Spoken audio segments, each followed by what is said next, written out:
Okay, so we start. I think this is going to be our last webinar, and we're going to deal with some aspects of the remaining specialities.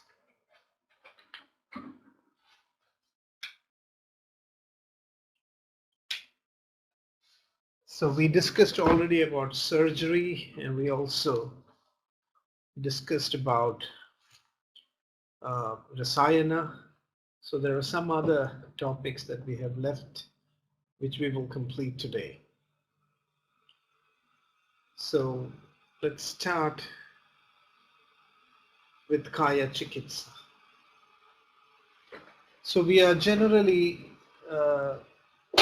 thinking about Kaya Chikitsa as general medicine. But if you go strictly by terminology, the Sanskrit means medicine for the body. In fact, technically, the word Kaya Chikitsa means the treatment that keeps the fire of life alive. So that is why Kaya Chikitsa or general medicine is the basis for all the branches in Ayurveda, because if the fire of life is not burning, then no other clinical specialty can work. And so for this reason, Kaya Chikitsa is the basic and foundational of all clinical specialties.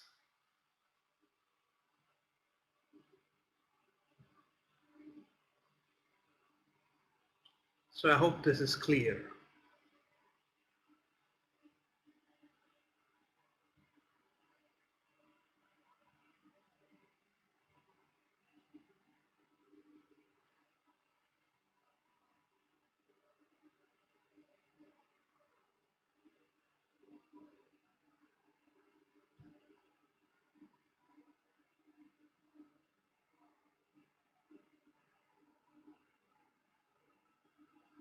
So we will today now look at some of the basic aspects of Kaya Chikitsa, and this is actually the foundational approach to Ayurvedic treatment, the balancing of the Agni.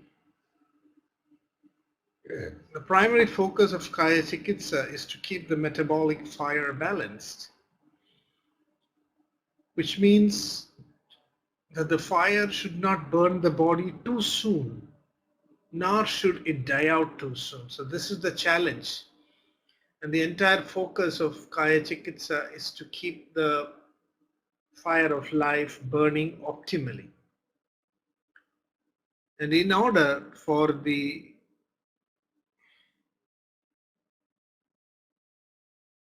fire to burn optimally, lifestyle and diet plays a very important role.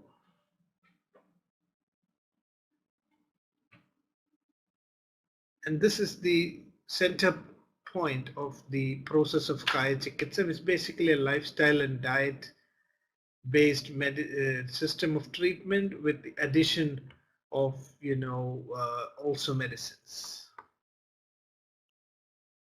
So this is the approach of Kaya Chikitsa. First,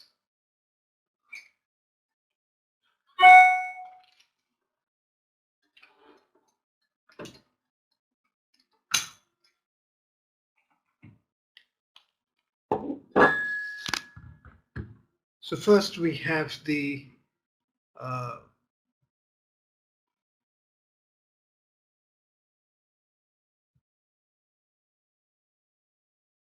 lifestyle and diet, and this is supported by medications. So when it is possible to burn or eliminate ama, when we can clear the sotas and activate fire with lifestyle, diet and medicines, then the disease comes within the scope of Kaya Chikitsa. So all other clinical specialties are only extensions or additions over Kaya Chikitsa. So for example, if surgery is done, it is not an alternative to Kaya Chikitsa. which means you cannot do surgery in Ayurveda without correcting diet and lifestyle. So there is diet, lifestyle, medicines, and then you have additionally surgery. And this is a very important point to recognize. And this is why Ayurveda is able to also avoid surgery much better than Western medicine.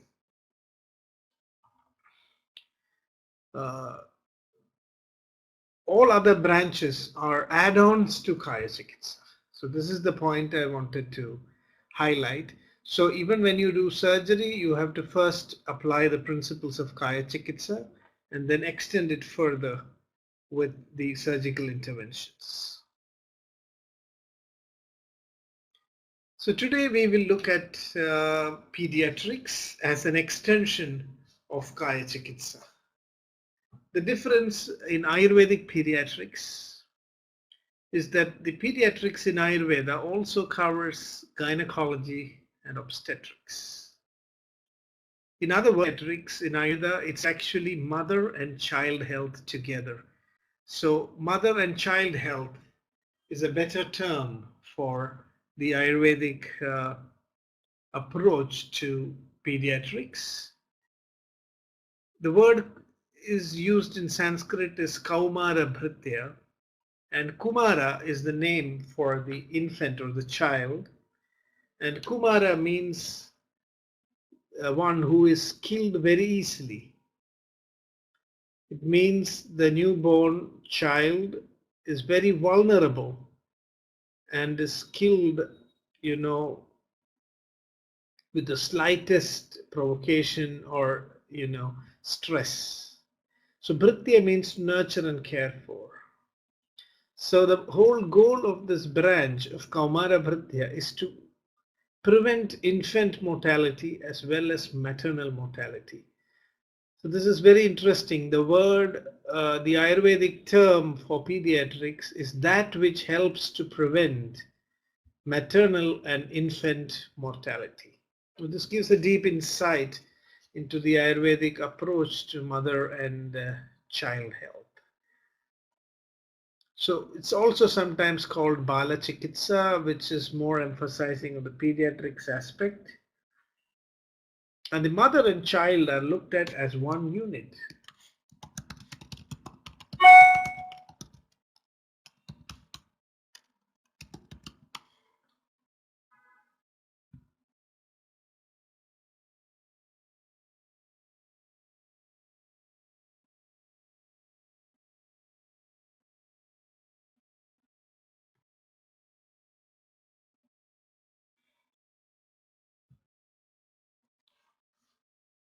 So if you ask, the same principles of Kaya Chikitsa also apply to pediatrics, but the main difference is in the dosages of the medicine and also the prohibition of certain procedures and medications. And here we can look at how Ayurveda classifies the children. They're broadly classified into three categories. The Chirada, when the child is dependent upon milk feeding up to the age of 1 year. And then Shira Nada, the child is dependent upon milk and grains. And this is up to 4 years of age.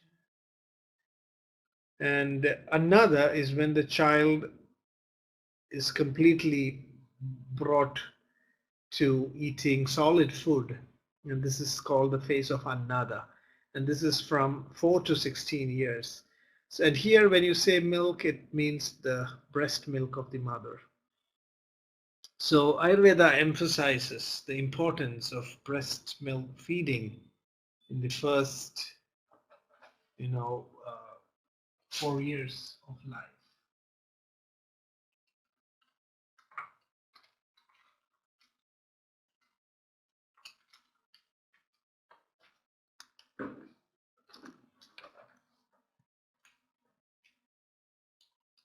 Now, if you look at Sharngadhara Samhita, Sharngadhara is a textbook. Sharngadhara Have you heard of Sharngadhara Samhita?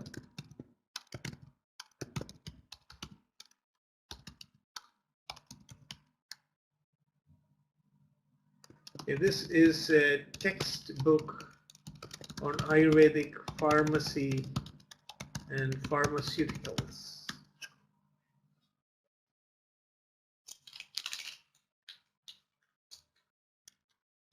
Perhaps one of the earliest textbooks of pharmacy and pharmaceuticals in the history of medicine.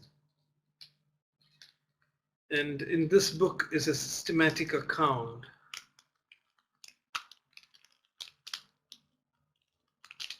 of dosage schedules, and this book first elaborates how the dosage should be fixed for children.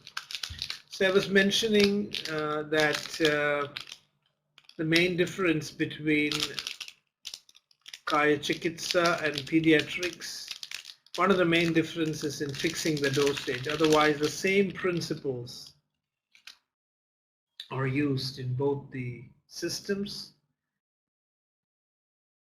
The dosage for an infant. So in Ayurveda, the dosage for infants up to the young adult is very clearly spelled. There are some differences of opinion. So in Sanskrit, this is considered equivalent to be about 1 rati, that is 120 milligram. And every month there is an increase of 1 rati, which means 120 milligram. And when the young infant becomes 1 year of age, the dose becomes 12 ratis, which is approximately 1.4 or 1.5 grams. So 1.5 grams of herbal medication for a child up to 1 year of age. And thereafter, the dose is increased by 1 masha. And at 16 years of age, the dose becomes 16 masha or 96 ratis. So I hope you're not confused by the Sanskrit terms for the units. You can just look at the gram equivalents.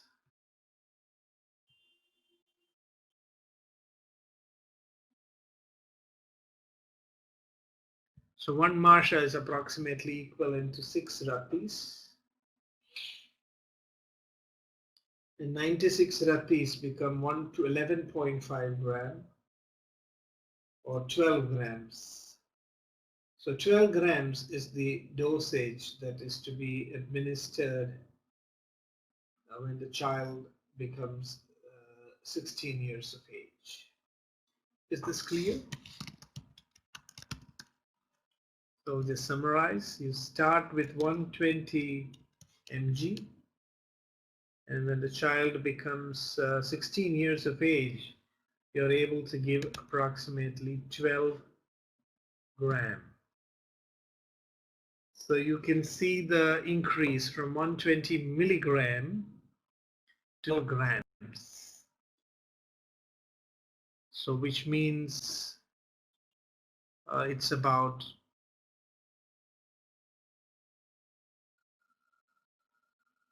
100 times increase in the dosage over a period of 16 years. So this has been well titrated. And it's also very important to understand that this system of dosing is actually for medicines which are having a mild virya, which means the medicines having the mildest potency has to be given in this dosage. So this is kind of the highest dose that can be given to children. You might have already been wondering how this can be common for all medicines. No, this cannot be a standard dose for all medicines. It will vary from person to person, of course, but more importantly, it varies according to the potency of the medicine. So if the medicine is of normal potency, medium potency, then you have to give half the dosage. So if you are going to give a child a medicine which is of moderate potency at 1 month, then you have to give only 60 mg. And if you want to give the child at 16 years of age, you have to give only 6 grams of the medicine. And if the medicine is of very strong potency,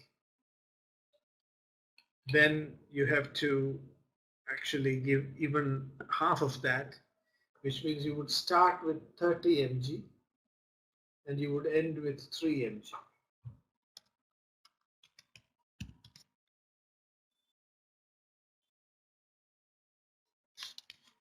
To 3 grams. This is for high potency medicines.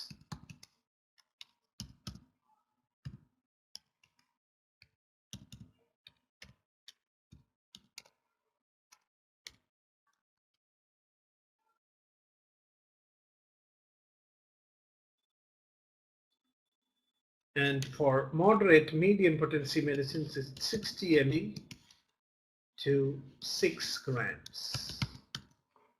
So this is the general guideline for dose fixation in children. And this is one of the major differences between the adult system of medicine, which is called Kaya Chikitsa, and pediatrics. This is in the dose fixation methodology that has been adopted.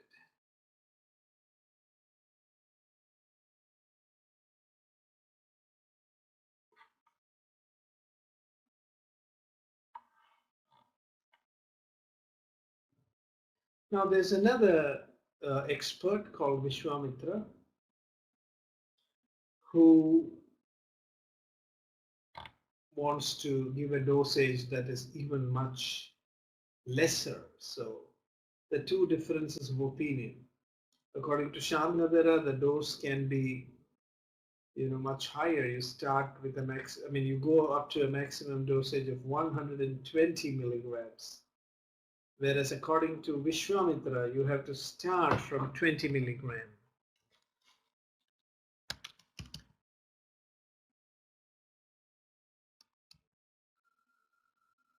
And at the end of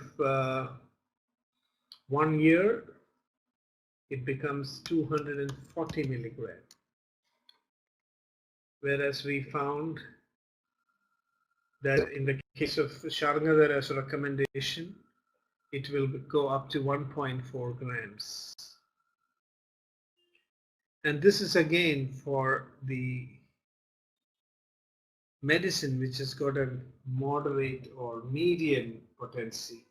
This is not for this. So Vishwamitra's approach is extremely conservative, and he likes to start with a much lower dosage.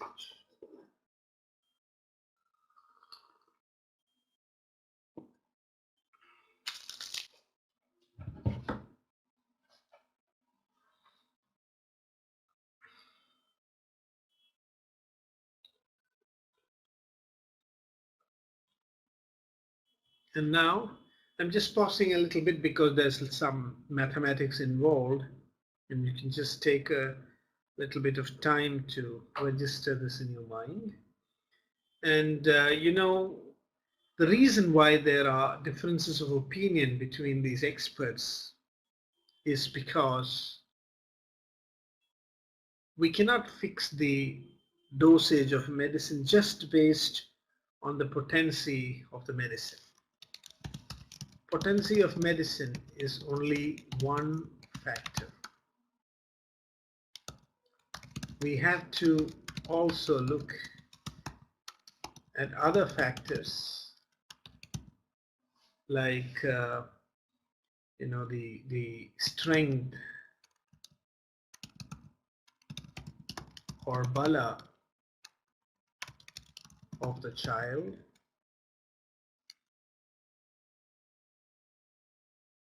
and the strength of the digestion of the child.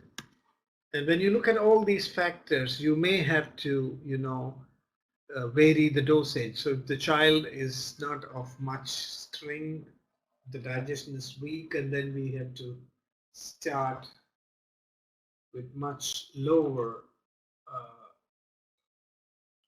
dosage. So as we go from 240 Vishwamitra said, child whoing on milk, you can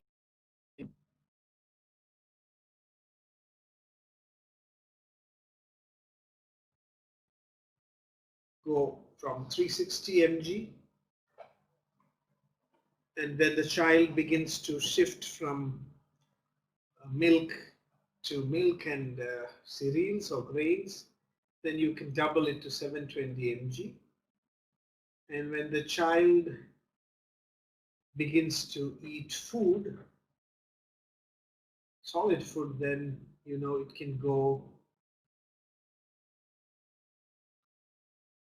up to 2.8 gram. So you can see here, it's all based on the feeding habits of the child.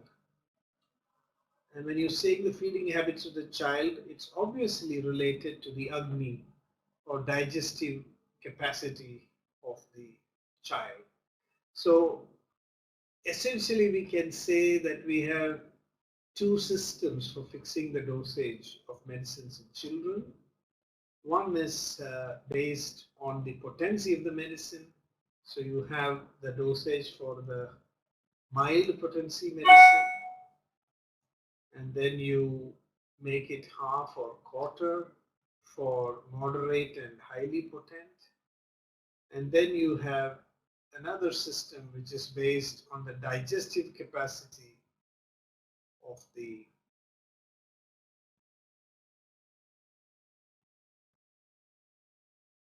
child, and this is based on 3 stages of growth of the digestive system: the stage of milk feeding, the stage of milk feeding and grains, and then the stage in which the child goes to completely grains and solid food. So this is the way in which pediatric doses can be corrected up to 4 years of age. And actually, based on our logic and rationale, we can combine the two systems, look at both the potency of the medicine as well as the capacity of the digestion and the strength of the child, and we can fix dosages between these ranges. So this is left to the creativity of the physician. I hope this point is clear. Are there any questions or doubts?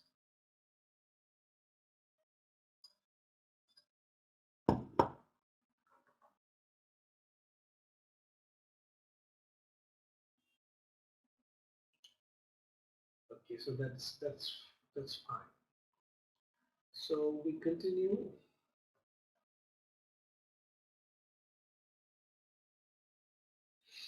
So a basic rule is that you have to fix the dosage for low potency. So whenever we are giving medicines to children, we have to classify the medicine in terms of the potency.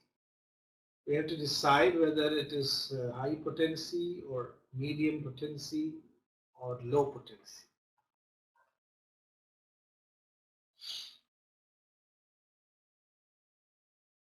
And then once we have decided that, the highest dose is given for the mild potency medicine. And then for the moderate medium potency, we give half of that. And for the high potency, we give 1/4 of the dose that we give for the mild potency.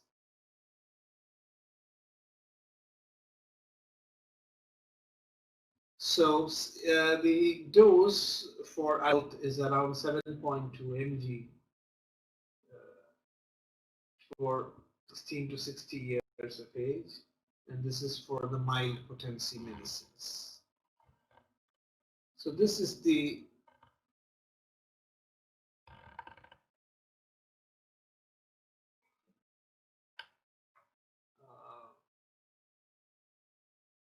formula on the basis of which adult dosage is converted into child dosage based on age, based on digestion, based on potency of the medicine.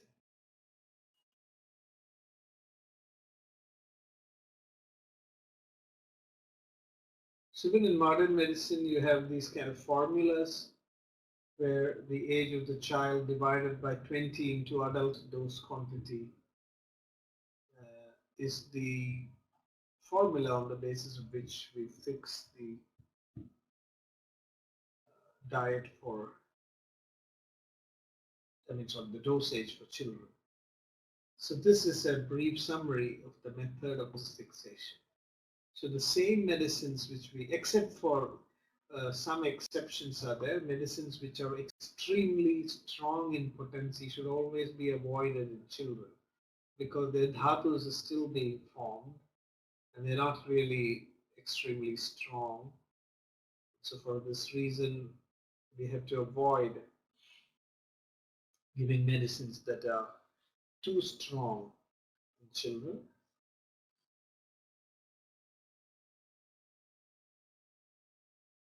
But otherwise, all the medicines that we use in adults can also be used in children. But we have to follow the logic of the dosage based on what we saw in the slides that we discussed so far. Now, if you look at pediatrics, there are also many other principles. We're not, of course, going into all these things. It's just to give an idea about how the clinical specialties differ from each other. And this can prepare you for more detailed study of these specialties in the future. So in children below 7 years, nasal medication or nasya is contraindicated. In children below 10 years, vasti is contraindicated.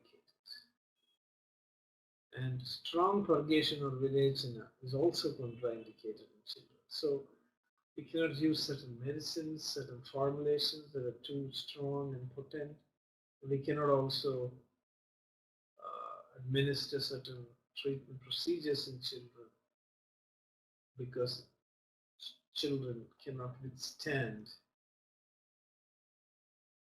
the procedures and can be affected adversely.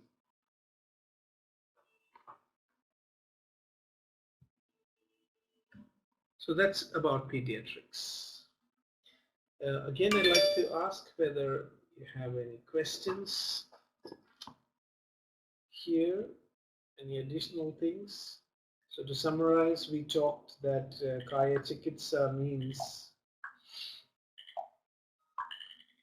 the methods to preserve the digestive fire in the body, and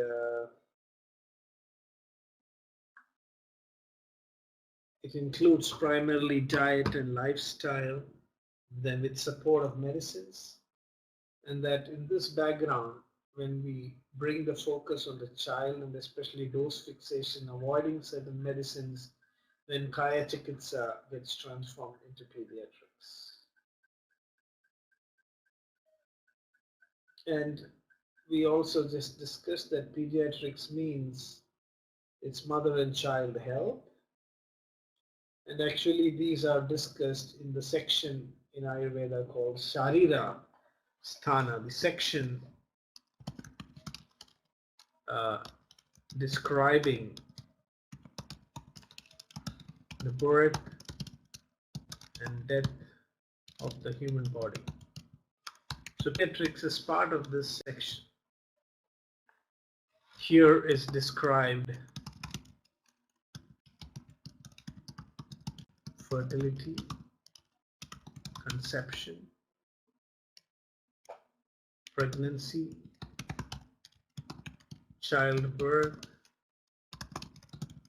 and neonatal care. So we see that all these disciplines are blended together to create Ayurvedic concept of pediatrics. It's not the same as how pediatrics is understood. Excuse me just a moment.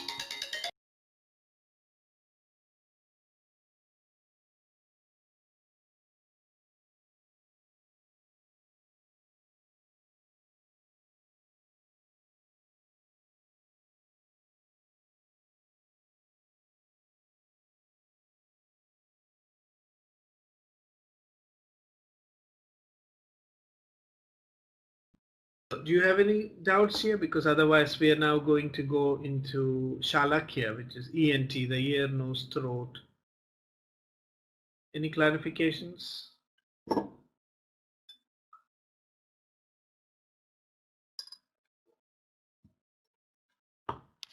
So in the textbooks on pediatrics in Ayurveda are described in more detail childhood epilepsies,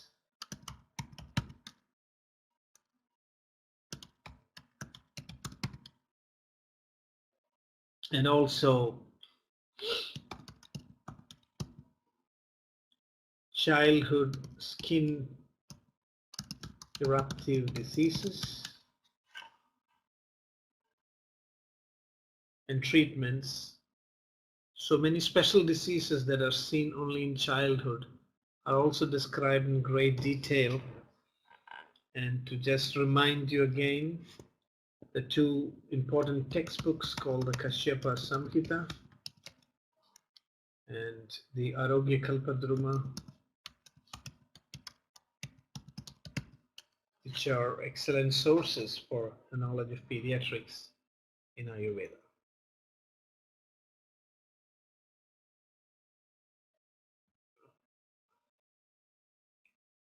So now we go on to the next branch, ENT-Ophthalmology, Dentistry, Head and Neck. So really this branch deals with the organs above the head and neck. Above the neck, and that's why we call this the head and neck branch, dealing with head and neck diseases, which of course includes ear, nose, throat, eye, and teeth.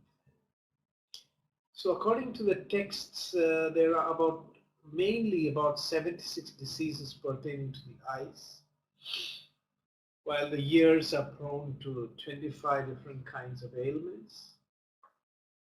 The nose can be affected by as many as 18 diseases, while the lips are easily susceptible to 11 types of diseases.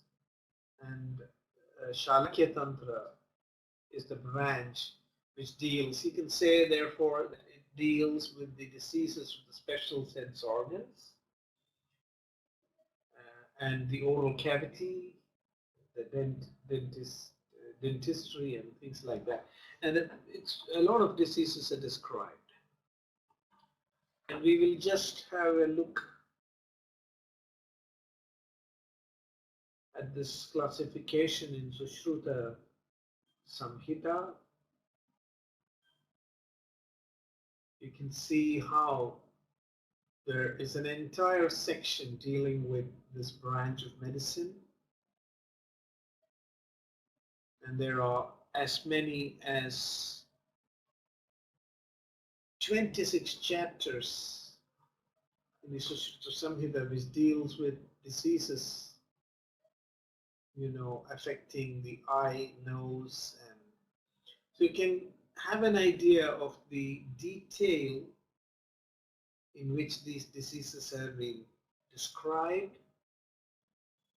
So at first, in the first chapter, we will look at how Ayurveda has described the eye, very detailed description of the eye and its component parts. So considering the very early period in which the Sushru Samhita was written, this detail is quite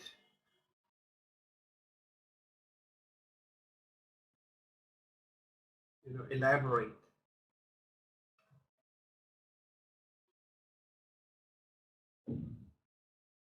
So after describing the details of the eye structure, the pathology of the diseases, eye joints are separately, the eyelids are separately described, the sclera of the eye, the back pupil of the eye, diseases affecting the eyes as a whole, the diseases of the pupil, the diseases of the cornea. Then there is again classification and treatment of the diseases affecting these conditions. And then we have dosha based classification of the eye diseases,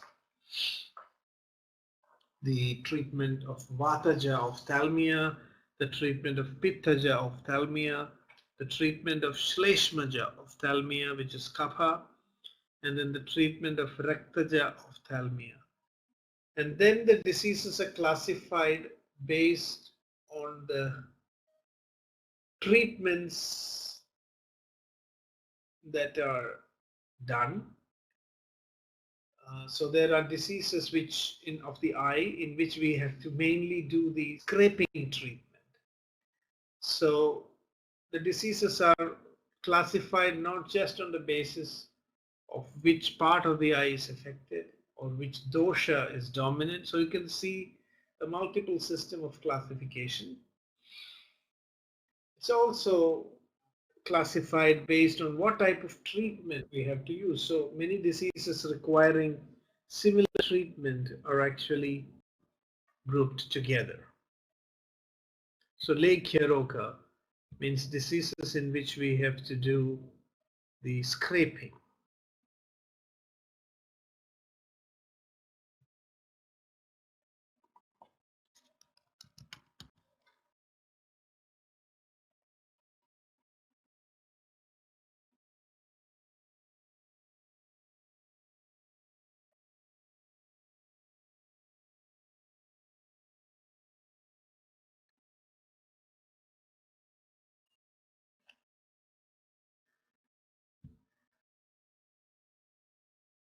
And as we continue, we see here again a lot of surgical procedures are sometimes required in diseases of the eye. And that's one of the reasons why ophthalmology is also kind of described more elaborately in the Sushru Samhita. So there are eye diseases which require incision. The eye diseases which require excision. So some diseases you need these surgical procedures. And then again there are treatment of diseases that are very specific to the eyelashes and the eyelids. And treatment of diseases that affect the pupil and the crystalline lens. Preparations and medicinal measures for ocular affections in general. So there are general guidelines on how eye diseases should be treated. And we also have treatment of hurt or injury to the eye, how to treat traumatic conditions of the eye. And then we have the causes and symptoms of ear disease. Ear diseases are also described in great detail. But the major portion of the text is dealing with the eye. The eye is considered as the king of the sense organs. And the texts very clearly mention that we need to protect the eyesight, with great efforts. And so there are more chapters and more content devoted to the protection of the eye. The ear treatments are classified and discussed in 2 chapters, and then we have in 3 chapters the description of diseases affecting the nose and their treatments.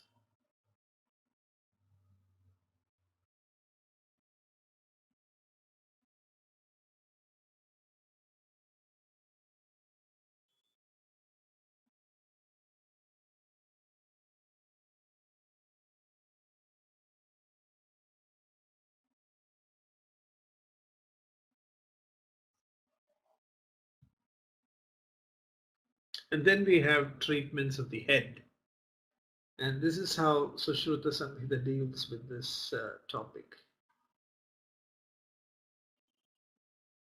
And now we will also look at how Sushruta has classified the structure of the eye, how he has described and then classified the components structural components of the eye.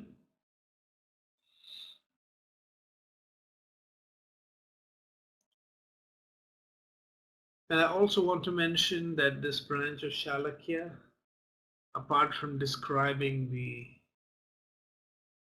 diseases and treatments for the sense organs, they also deal with diseases of the oral cavity, they deal with diseases of the teeth,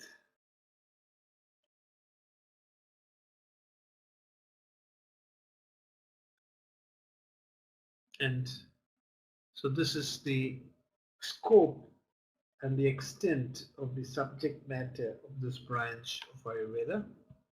Now let's look at how Sushru describes the eye.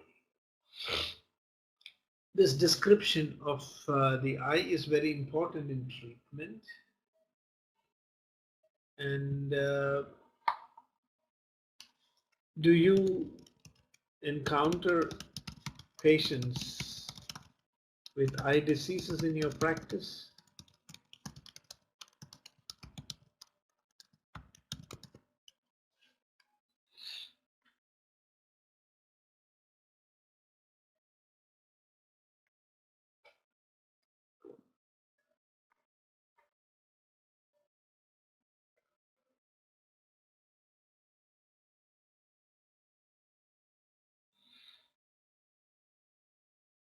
Okay.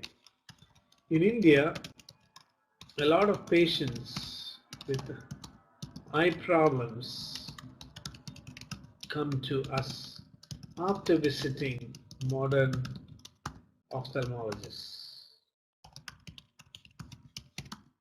This is a situation in India.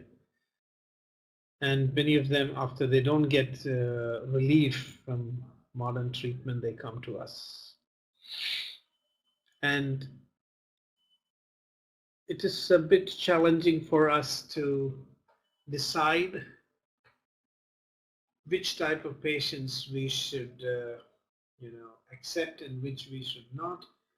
And here the classification of eye diseases in Ayurveda is very helpful, because textbooks like the Sushru Samhita has given a very clear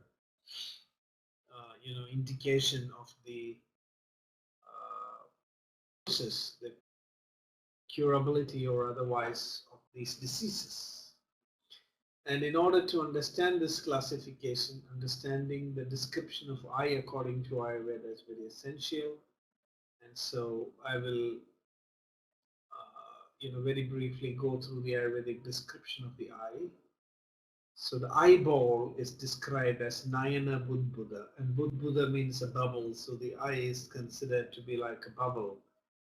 And the measurement is given as 2 fingers in the transverse diameter, and there is a comparison with one's own the thumb finger. So it was discovered that the depth of the eyeball is equivalent to the breadth of one's own thumb, and it's about 2.5 fingers round in circumference. So in Ayurveda, we measure organs and body parts by using the measurements called finger measurements. So in Ayurveda, it is not exact objective measurement of an organ.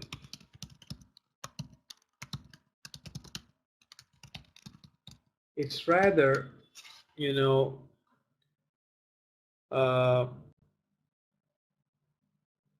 measurement of proportions. I hope you're getting what I mean. It's a measurement of proportions, which means each person's size of the eye, or any organ for that matter, is measured by using his or her fingers. So there is no standard unit. We do not fix the measurement of 1 finger is equal to 1 inch. No, it's not like that, because my eye has to be measured with my fingers. Somebody else's eye has to be measured with their own fingers. So This is based on the idea that good health comes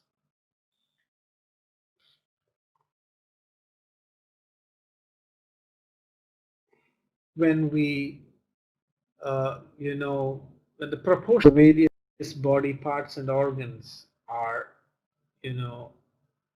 harmonious. I hope you got this point. So this kind of anthropometry or measurement of human body parts based on in proportions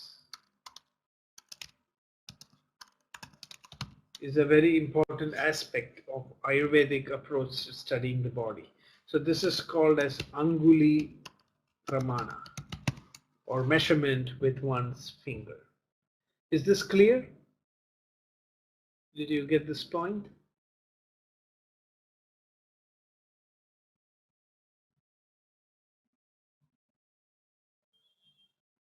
So the measurement of body parts would be same when expressed as fingers. So when I say my eye is 2 fingers breadth, and somebody else says mine is also 2 fingers breadth, but if you measure my finger and the finger of the other person in inches, we will get 2 different measurements. So when in inches our eyeball is differing in the length and size, in fingers it is the same.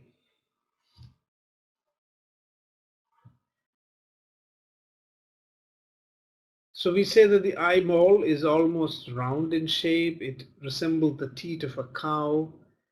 And this is important to know that the eye is a very complex organ. And all the 5 Mahabhutas are actually participating in the formation of the eye, of the structure of the eye, all the 5 elements. So the eye has its set of muscles, and we know today that the movements of the eyeballs are regulated and controlled by sophisticated action of various muscles, and this aspect is contributed by Prithvi or Bhu, the earth element.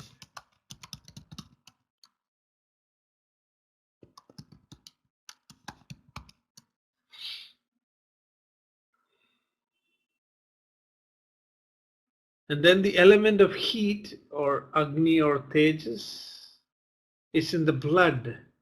The blood circulation to the eye is extremely important for its normal functioning. And Vata is the contributing the formation of the black part of the eye, the iris, and so on, inside which actually the pupil of the eye is situated. And this is from Vata.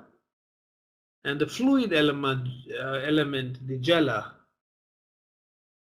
it represents the aqueous humor, the lucid white part, the vitreous body. And then there are the empty spaces in the eye, which is made of the Akasha Mahabhuta. And with this are formed the lacrimal and other ducts or sacs, which are called the Ashrumarga, or the passages that transport tears. And it is through these open spaces in the eye that the secretions are discharged from the body. So the description, this is the general description of the eye. We can measure eye, and this principle we can apply to all other organs, that we must measure it with our own fingers, and we have to find whether the various parts and organs in our body are in the proper proportion with each other. And the eye is actually now again made of all the 5 elements, and we just discovered how each element contributes to a particular component of the eye.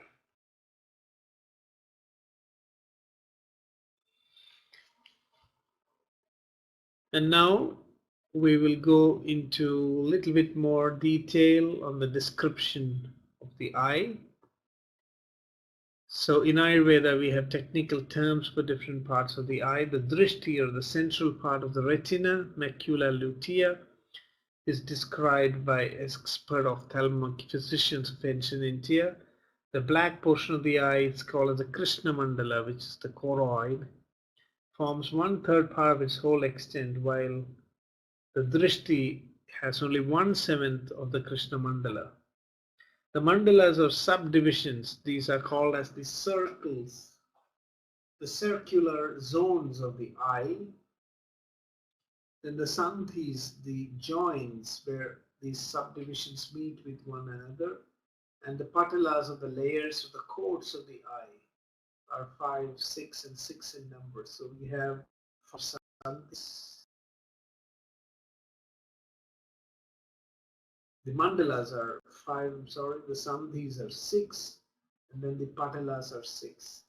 So there are 5 joints in the eye, and there are 6 layers or coats, and there are there are 5 circles in the eye, and there are 6 joints and 6 layers of coats. So this structure of the eye is really very important to understand, because the disease would manifest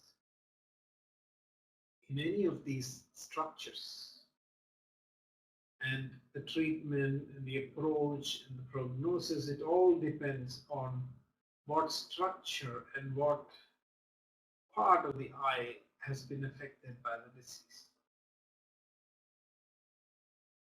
So this is a good example of the kind of detail that you would find in Ayurvedic texts.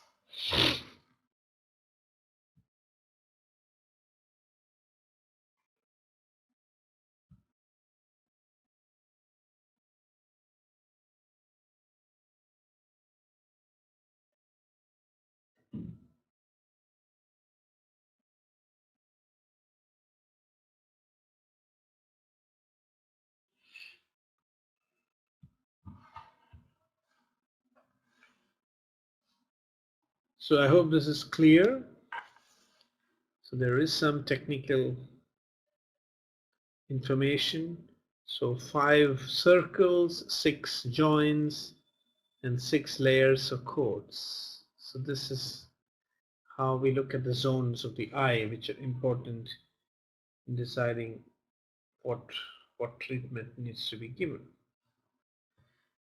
So here are the circles of the mandala, the circle of the eyelashes, the circle of the eyelid. So these are considered as encircling zones of the eye. The Shweta Mandala, which is the sclerotic and cornea, and the Krishna Mandala, which is the choroid. So this makes it 5. I'm sorry for having listed as 4. So it's the Pakshma Mandala, the Vartma Mandala, the Shweta Mandala, which is the sclera and cornea, and the Krishna Mandala, which is the choroid, and then the Drishti Mandala, which is the pupil. So, you can, this is very interesting that you can draw the eye schematically as 5 circles. The outermost circle is the eyelashes, then comes the eyelids, then the white part, then the black part, and then the iris. So these are 5 concentric circles. This is really a fascinating way of schematically describing the eye, done by Sushru many centuries ago. And then he used this classification actually to map the various diseases that affect the eye, specifically into each of these zones. So this is a very important and insightful way of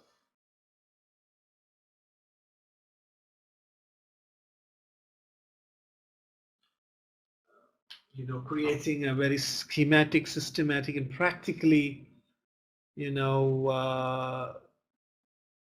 physician-friendly way of classification. Now there's still more descriptions regarding the eye. So these circles are so arranged that the one preceding lies within the next in the list. And the sandhis are actually the lines of demarcation of the circle. So the junction between the eyelashes and the eyelids is one sandhi. And the junction between the eyelids and the sclerotic coat of the Shvedamantala is another sandhi. And then the junction between the white circle and the black circle is another sandhi. And then the one between the Krishna Mandala and Drishti Mandala is the fourth sandhi. And then the joints that you can actually visualize at the two extremes of the eyes on either sides of the eye, the terminating points on the two extremes of the eyes. These are called the kaninikas and the apangas. And so there are again 6 joint areas. So 5 circles and 6 joints. And the diseases can manifest anywhere on this framework. So amongst all the texts and descriptions of diseases, and that's the reason why I thought I will go a little bit into detail in describing eye diseases. Such an elaborate structure-based classification and description of disease we do not find elsewhere. So if you look at the liver or the stomach, it's more a functional classification of disease. They don't go to describe, disease of this lobe or that lobe or this margin. They don't talk about disease of this right ventricle or left ventricle of the heart.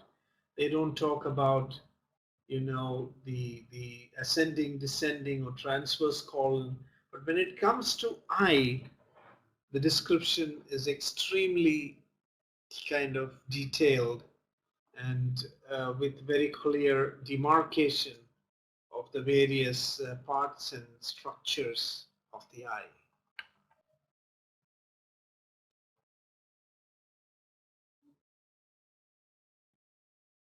Now we have the patalas, or the coats.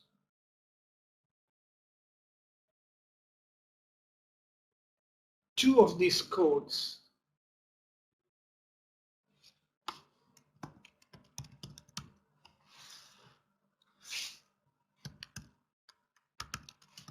does that create a problem?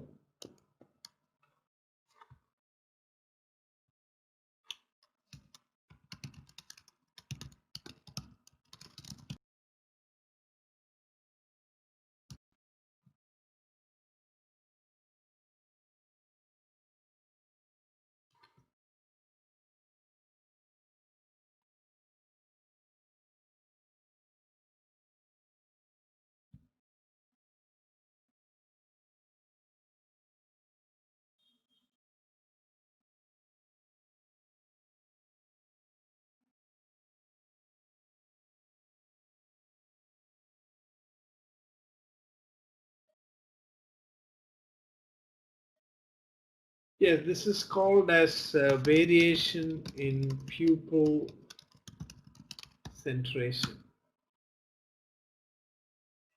Some variation in pupil centration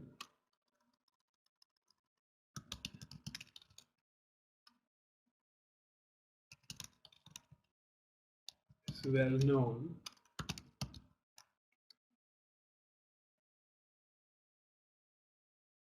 And this does not seem to affect vision. So to some extent, this variation in the centration is documented, and it's not, so it's not that for everyone the pupil is exactly in the center.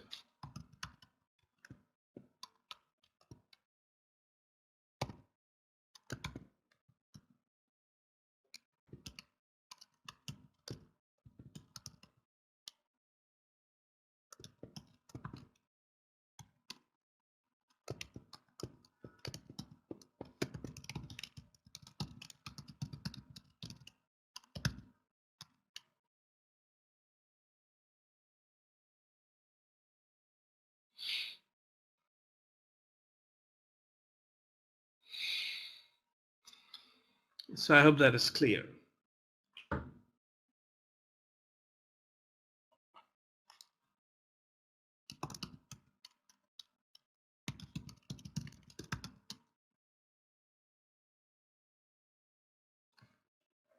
Yes. So these patalas or coats, as I was mentioning, there are 2 in the eyelid and 4 in the eye proper. And it's in these coats that they say this dreadful disease called as timira or cataract. Timira is not exactly cat. This is a condition which leads to loss of vision. So the anterior coat is that which supports the water element in the eye as well as stages. And the second coat or patala choroid is supported by muscles. The third coat or patala is basically fat, and the fourth, which is a fifth part of the whole, is known as drishti. And again, these are further and further subclassified, which I don't think we don't need to go into that much of detail. So it's important to just understand that if you look at the eye, we can divide into circles, into junctions, and then the codes. So 5 circles, 6 junctions, and 6 codes. And the severity and the outcome and prognosis of the disease that affects the eye are decided by looking at the exact location in which these problems happen. I hope that is clear.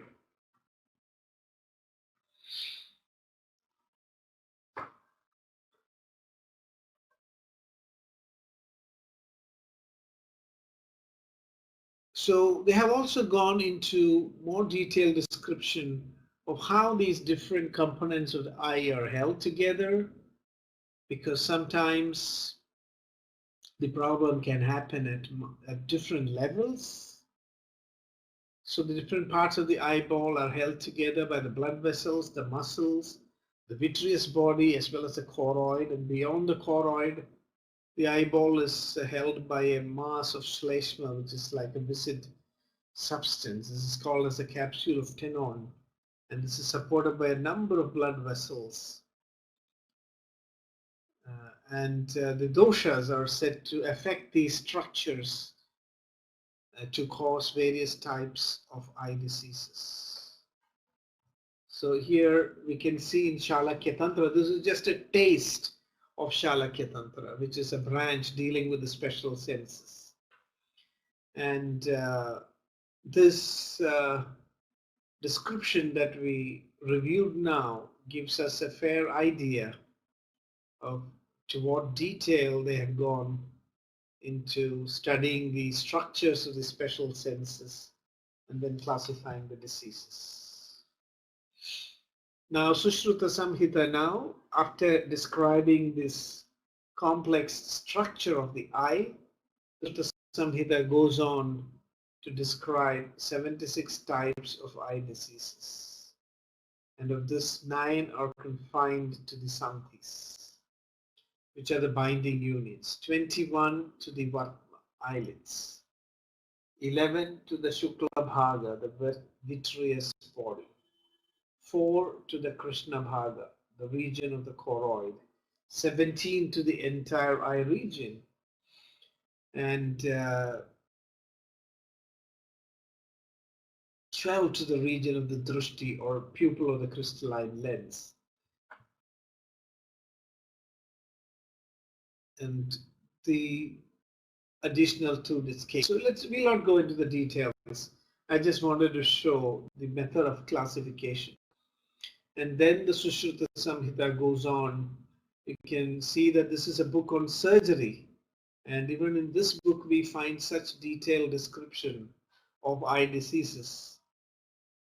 We have lost the old textbooks that were dealing specifically with this branch called Salakya Tantra. Those textbooks are no longer available to us. So you can just imagine if we had those textbooks, probably we would have had even more detailed descriptions about diseases that affect the eye.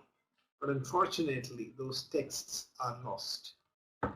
So I hope you remember I was talking about a great sage called Nimi, who was well known ophthalmologist in ancient India.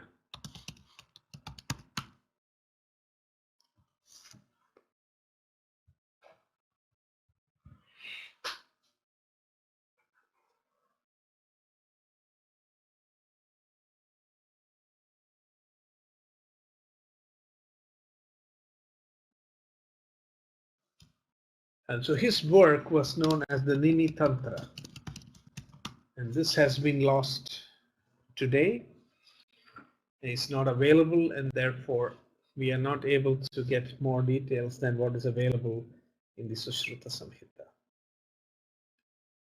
So that's about Shalakya Tantra. And so we discussed about general medicine, about pediatrics, and also about Shalakya Tantra. And in the next 10 to 15 minutes before we have a break, we will discuss about toxicology. So psychiatry, we discussed earlier the concept of psychology. We discussed about surgery. We had already discussions about surgery, surgical instruments. We also discussed about rasayana, so we are not going to go back into that.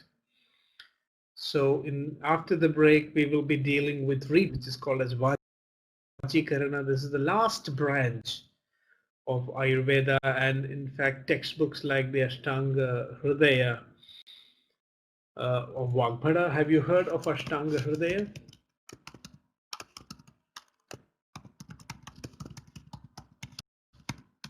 Yes. So this book also ends, this text of 120 chapters. Actually, it ends with the section on reproductive medicine.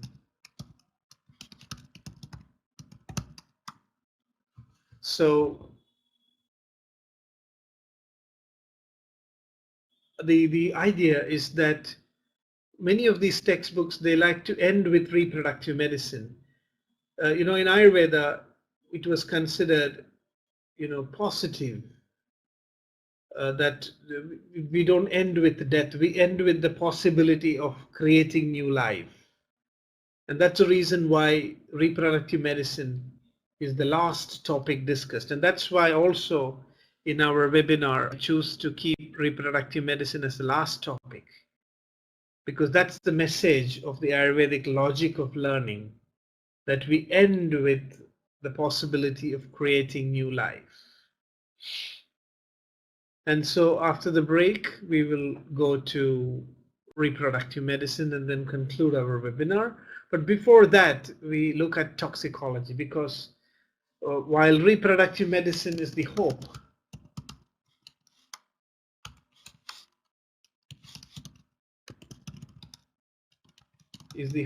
for continuity of life, poison is the threat for destroying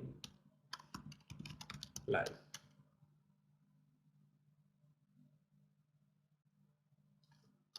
So in order that reproductive medicine has a opportunity and role to play, we need to first preserve and protect life by learning how to deal with poisons.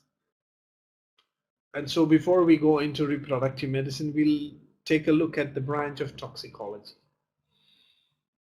So toxicology deals with poisons in general, acute poison, as well as, chronic poisoning.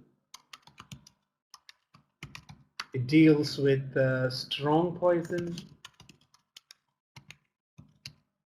as well as mild poison.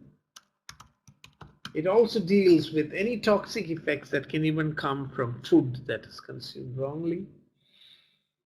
So if you look at toxicology, we say that poison originated from the churning of the Milky Ocean.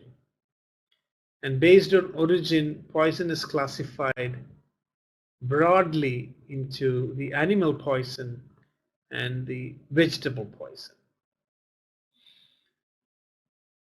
So Ayurveda distinguished between animal poison and vegetable poison. And Ayurveda also classified poison into the natural poison and artificial poisons. So even in those days, poisons were made artificially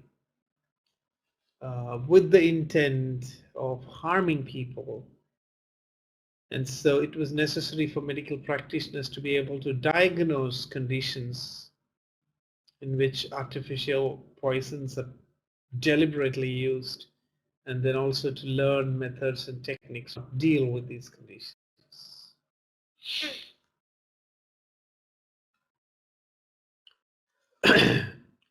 Now, the most important concept in Ayurveda is that poison is opposite to ojas. And that's the reason why. That's in fact the definition of poison.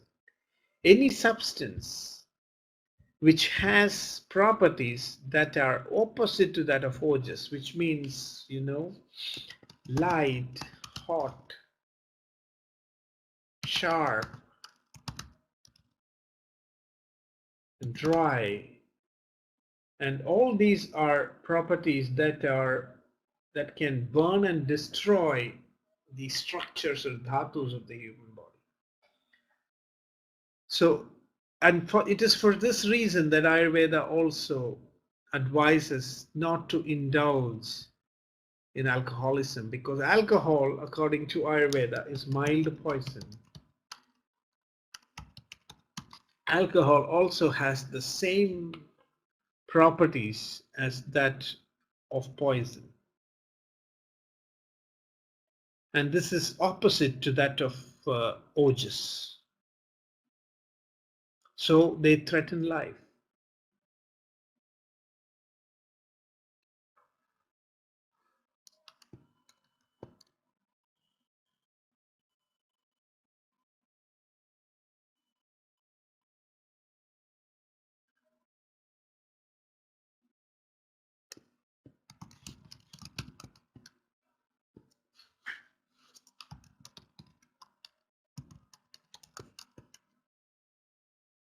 Ha ha.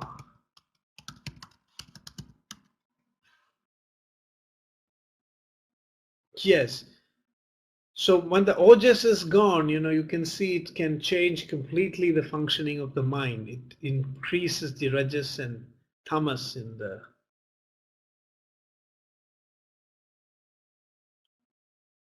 the mind. And so while alcohol is slow poison, there are other acute poisons which can immediately cause this problem. They completely damage of the brain, the heart, and the vital organs. While alcohol does that slowly, very strong poisons will do that in a jiffy.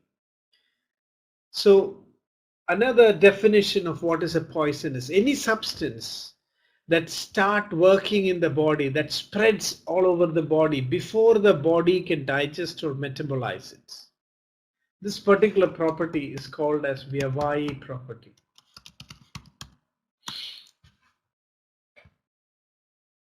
So Vyavahi means to spread first and then get digested and metabolized.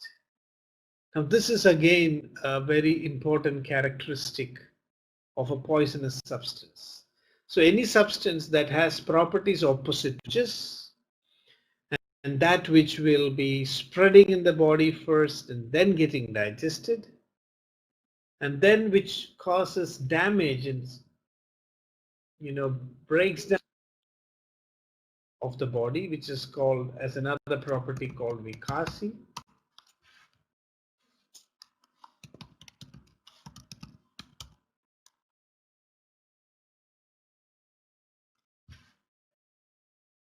So these Vyavahi and Vikasi properties are the characteristics of poison. So this is how we identify pharmacologically what is poison and what is not.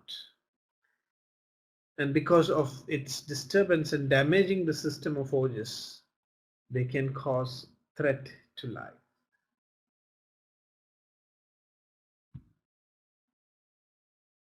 Now, toxins are also classified based on action. Acute toxicity, while acute toxicity can be really fatal and immediately, if you don't take action, can really destroy us.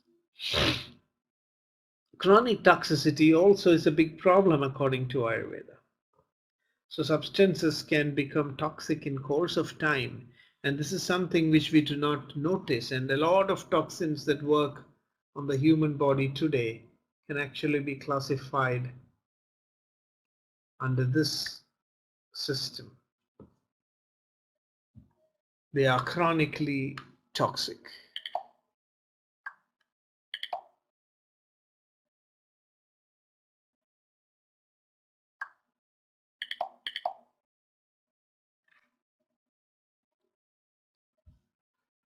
So Ayurveda looks at the action of drugs, and it specifically also subclassifies many of the substances that can cause chronic toxicity in the body, and it advises how to deal with them.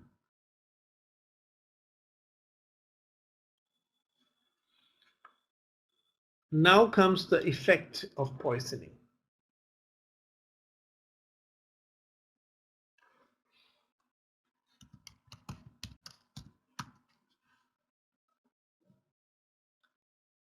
Yes, many of the substances like the preservatives that we use, they can all build in the body and produce a cumulative effect. So we have to be really very careful of the cumulative effect of poisons. Now, Ayurveda says that poison spreads in the body in 7 stages. So it moves from one dhatu to the other, and finally disrupts the digestive system completely. So because it moves in 7 stages, it's possible to also classify treatment based on the spread of the poison. So when we assess a case of poisoning, the Ayurvedic physician actually tries to understand in what stage of spread is the poison. So because this is a very preliminary course, and also there is not enough time, I'm not going into a detailed discussion on the 7 stages of poisoning, but it's very important that we discuss about this concept of stages of the spread of poison in the body. And depending on the stage, different vital functions and organs are affected. And we have to actually deal with this condition by taking treatments very specific to each stage of the spread of the poison. So this is a very important concept. And Ayurveda also, even though poisons are harmful, Ayurveda believes that poisons can also be put to proper use, and dosage is the key. one of the keys. Like if you use poison in very small quantities,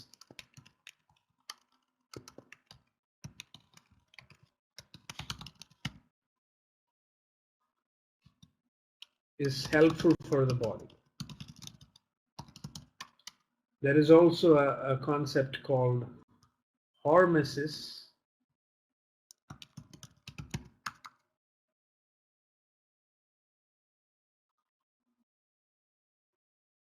So this is a modern concept, although it's not fully accepted in modern medicine. This idea of using poisons in small quantities, this is considered to be a biological phenomenon where a beneficial effect results from exposure to low doses of an agent that is otherwise toxic or lethal when given at high doses. So this is called as hormesis. But Ayurveda says that many toxic substances can also be controlled by us, that we can, purify them before use, and after purification they can be rendered safe to use as medicine, and many complex methods of purification are described in the texts. Like, for example, there's a plant called Semicarpus anacardium, which is Bhalataka, and actually brick powder is used to purify it. The brick powder is able to absorb the toxic material in this the fruit plant, which can cause severe allergies. And then boiling in cow's milk is a method of purification of many of these poisonous substances.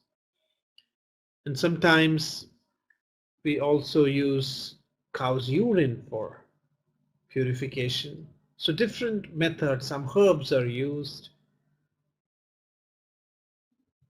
And this is a very common and established practice in Ayurveda, that herbs and drugs are subjected to these methods of purification before they are used for medicinal purposes. Yes, so we will continue our webinar, and so we have just a few more slides regarding the toxicological aspects. So apart from purification, which we discussed, there are many methods of purification. There are also methods to neutralize the toxic effects by combining herbs with other herbs. And this is especially helpful when you have milder toxicity. So, according to Ayurveda, even pepper is toxic. It means it's mildly toxic. So it's advised that pepper is mildly fried in a little ghee, and this process actually eliminates the toxicity of pepper, because it's after all, it's an irritant. So in this way, there are minute methods that Ayurveda has developed and taken into account to minimize the toxic effects of substances, and also find ways and means to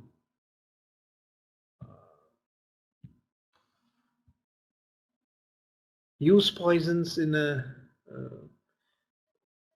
medically useful manner. And finally, it's a dosage. And we already discussed this, that the poisonous effects of a particular drug can be reduced by adjusting the dosage and micro doses.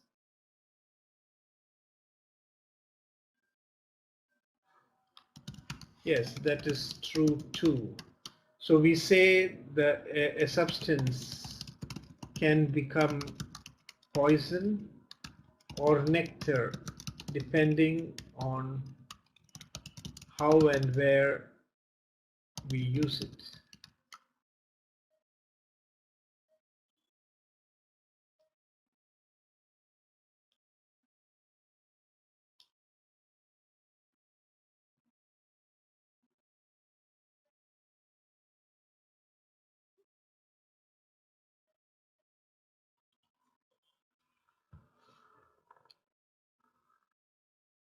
So we say even water can be toxic, milk can be toxic, ghee can be toxic. So there's no absolute classification of what is toxic and what is non-toxic. It all depends on the context, on the situation, on the way the substances are actually used. So I hope that is clear.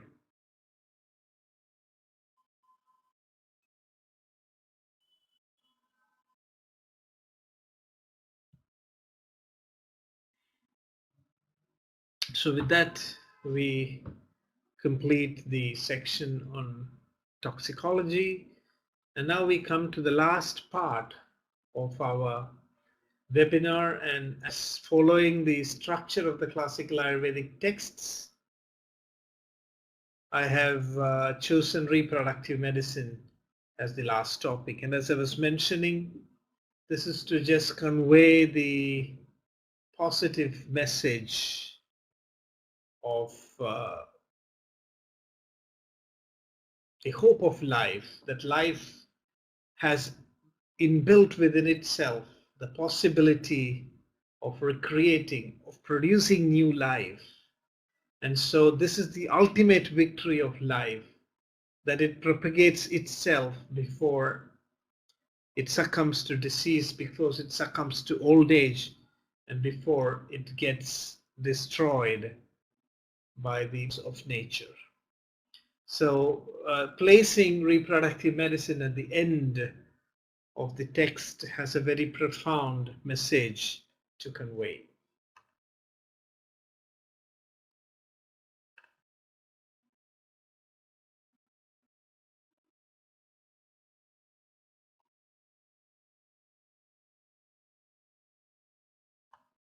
So now we go into the section on reproductive medicine, and this will be a combination of some biological concepts and then some philosophical concepts about the whole process of reproduction and how Ayurveda looks at this. So first we will deal with some biological aspects of reproduction. And I want to warning in the beginning that in the beginning you might even think that the entire topic of reproductive medicine is biased in terms of the male, and what about the female aspect of reproduction and infertility. As I was mentioning earlier, the female infertility and reproduction, these are all discussed along with child rearing, because after conception the entire burden or the labor of nurturing the child and giving birth to it is with the female. So this aspect of female reproductive capacity and the female aspects of fertility and infertility, these are all discussed separately in the context of pediatrics and in the context of Sharira, the understanding the human body. But male fertility and male reproduction is discussed independently, because this is also based on the law of biology, that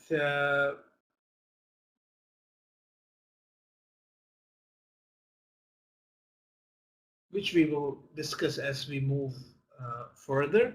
And we also finally look at the philosophy of reproduction and the evolution of the human mind.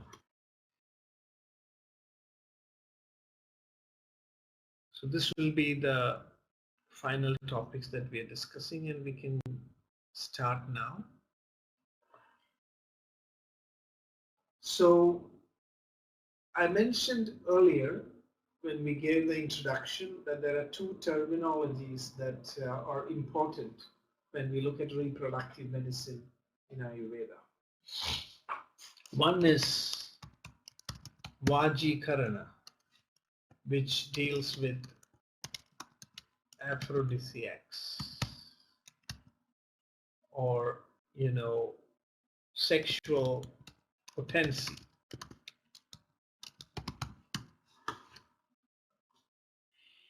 And here there are four classes. Then we have Vrishya, which deals with fertility as such.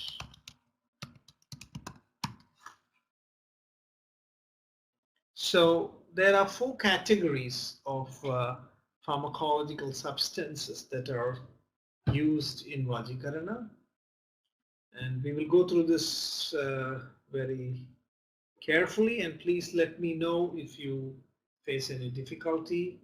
I don't know whether you have heard these terms before. It would be helpful if I can get a feedback so that I can emphasize on those concepts that need more explanation.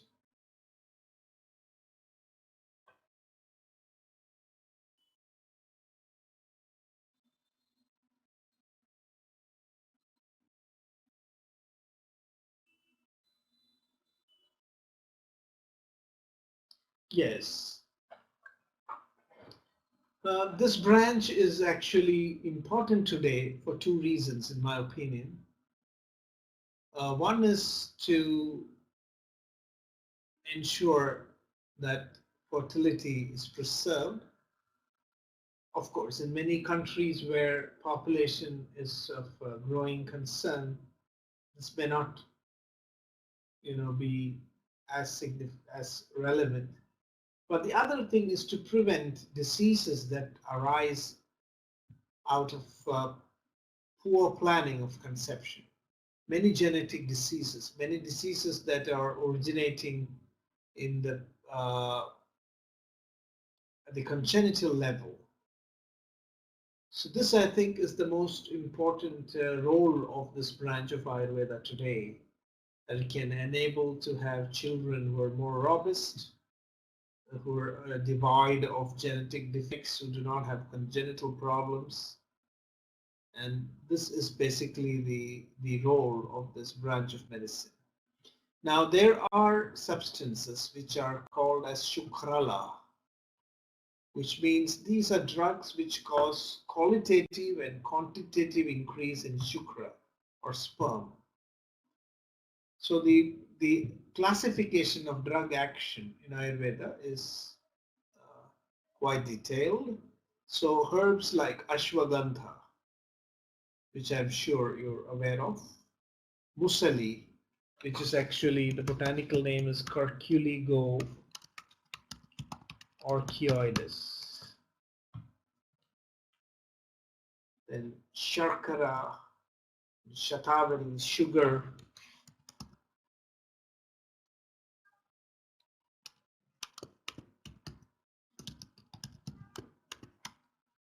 And then Shatavari, which is of course asparagus, racemosus. These are all, useful in conditions of aspermatogenesis, absence of sperm in semen, as well as in oligospermia, where the sperm count is actually very less. So these substances are called Shukrala because by administering them, we increase the sperm count. And this is very important. We need to decide which herb to use in which patient, and this would depend on the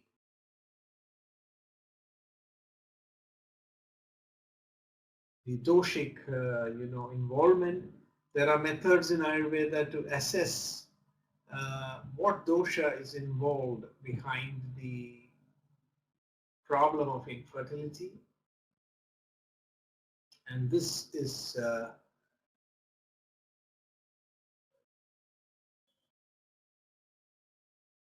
the criteria on the basis of which very specific herbs are chosen for treatment. And then we have medicines which are Shukra Rejaga, which actually help in ejaculation of semen. And here the medicine that is described is the Bruhati fruit, which is actually the eggplant. And this is one of the reasons why in India eggplants are not so much recommended in Ayurveda. Then so also milk, then black gram, the pulp of Semicarpus and Acardium, and then the fruit of Amalaki. These are working in as both Shukrala and Shukrarechaka, which means they can increase the sperm and semen and also cause its expression. And then we have Shukrastambhaga, and these are those herbs which prevent the release of Shukra. And Myristica fragrans, so nutmeg, is a plant which is described here with having this property. And then there are substances which actually cause infertility, which can lead to the reduction in the sperm count. And Haritaki is one such plant. And this is why we have to be very careful when we use Haritaki. We should use it with care so that it does not cause shoshana or reduction in the quantity of sperm. So Haritaki should be used only as a rasayana. So a lot of herbs are classified into these four categories, and when it comes to infertility, Ayurveda also looks at food substances, exposures, which may act on the whole process of spermatogenesis. No, it only delays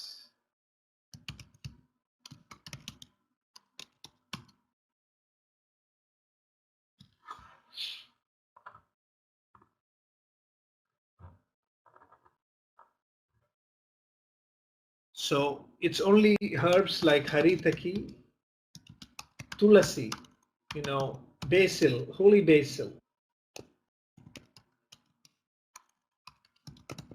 is known to reduce sperm count. It increases pitta.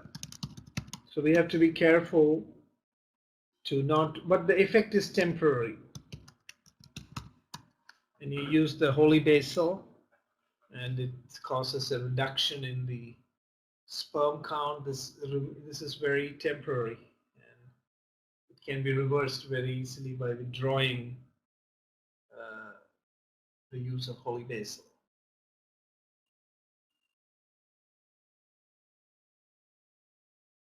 Yeah, these are called as Shukra Shoshaka, means they reduce the sperm count.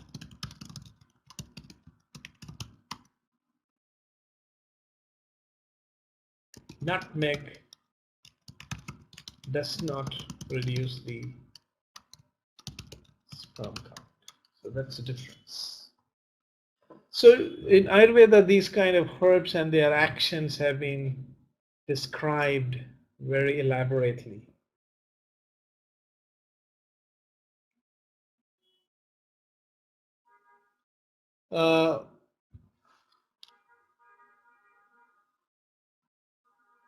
There are substances which are very cold in action, and usually these are substances which are cold in potency and dry, which cause stambhana.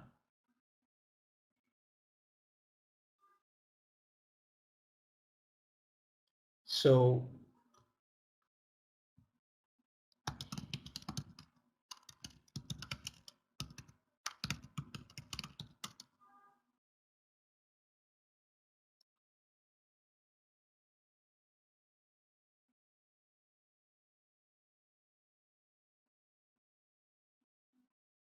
So, but there are also some other herbs, like garlic is said to also cause stambhana, even though it is hot.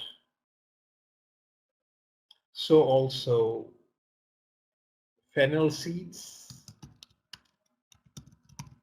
These are all advised for premature ejaculation, and also the Indian hemp,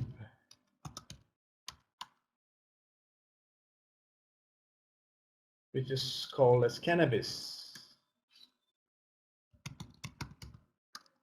has such action.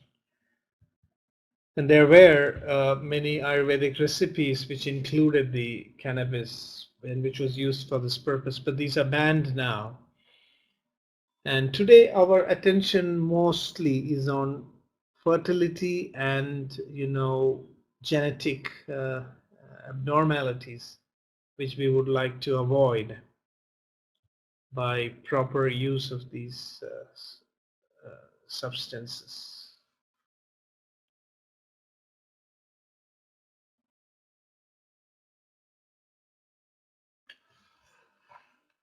So now we look at some other classifications. In Sanskrit, Vaji, if you ask what is the meaning of the word Vajikarana, then in Sanskrit, Vaji means horse, and this is considered to be the symbol of sexual potency and performance.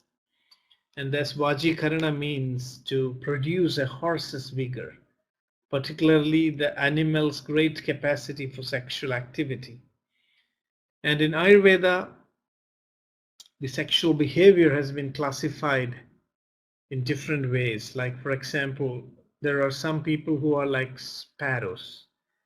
They have multiple short span conjugations and very little production of semen. And then there's elephant type.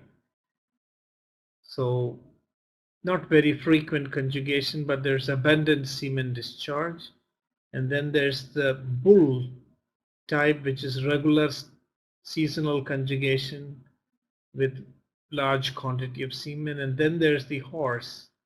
It's a forceful dynamic conjugation with average quantitative semen. So these kind of patterns and expressions have also been very elaborately discussed in the Ayurvedic textbooks, and there's a clear distinction between sexual potency and fertility.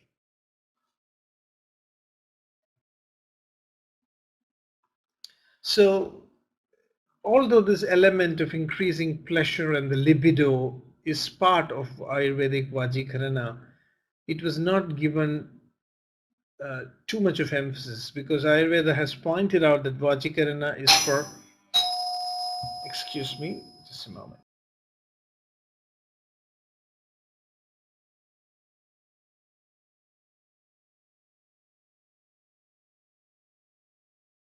I'm actually out of town. I'm in Kolkata, and we are having a very big event here. Have you heard of it? The World Ayurveda Congress is happening in Kolkata. So we have about 5,000 delegates, and I'm actually in a hotel room, and there was an interruption. There's somebody on the door, and I had to just take a few moments to answer the door. So anyway, we are back, and once again, sorry for the interruption.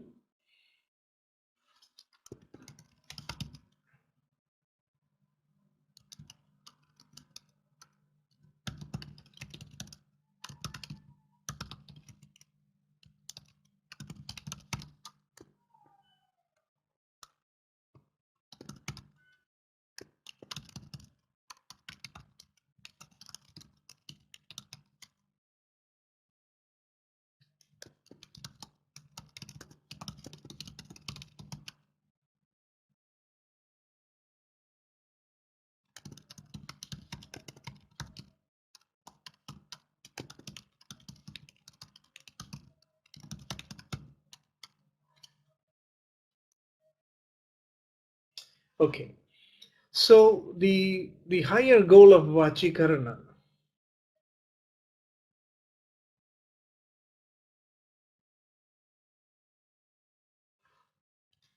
It's up to the 4th of December, and I am here until the 3rd evening. I took one session today, and I have one more talk tomorrow, and then several other roundtable discussions tomorrow and day after. And then on Saturday I have to give 2 talks more, and then I go back to my hometown. So it's a 29, 30, 1, 2, 3, 4. It's actually 6 days. 6 days of conference. Will be 2 years from now. It happens once in 2 years.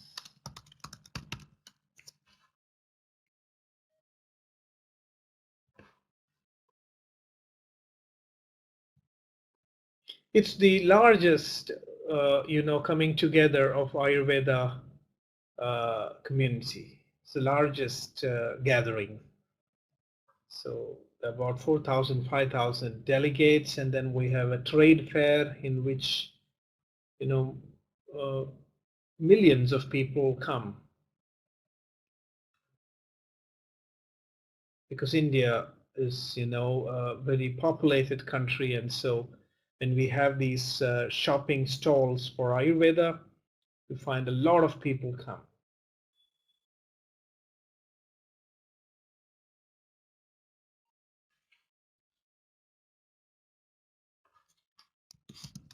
Sure.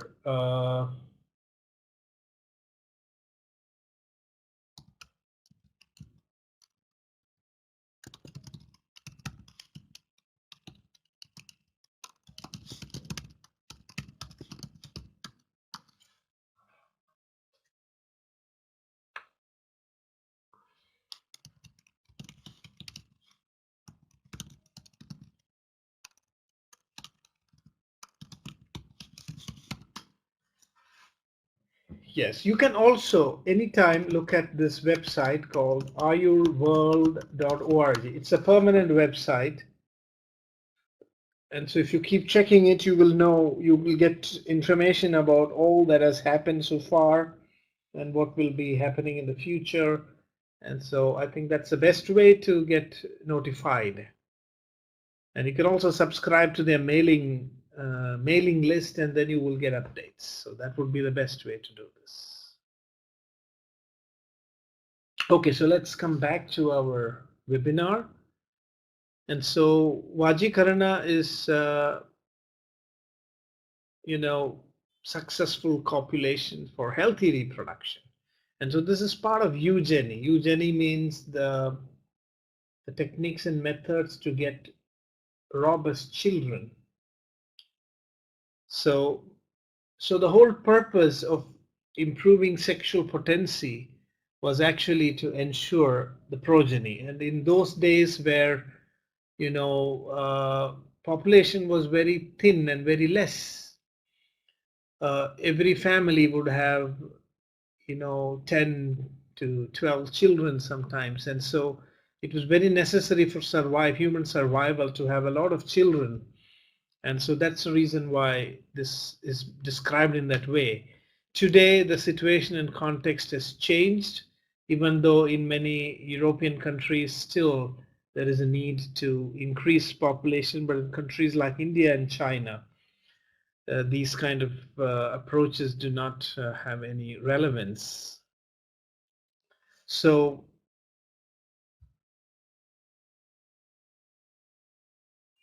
azoospermia, premature ejaculation, erectile dysfunctions, infertility, these are all described in this branch. So Ayurveda very clearly mentions that people below 17 years, or as we say today, below 18 years of age, and those who are above 70 years of age should not consume these kind of medicines. And also there's a statutory warning in the textbooks that these preparations should be only consumed by people who have control on their senses and desires.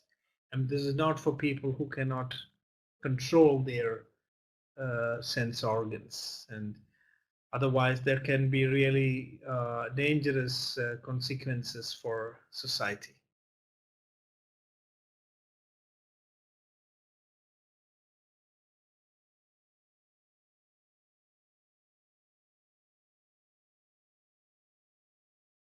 So now it's also important to understand that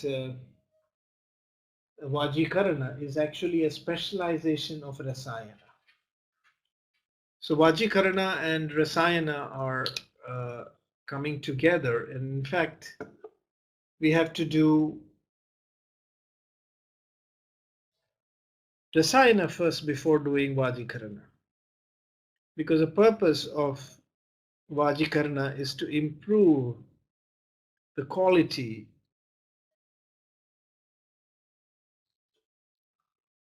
of the tissues.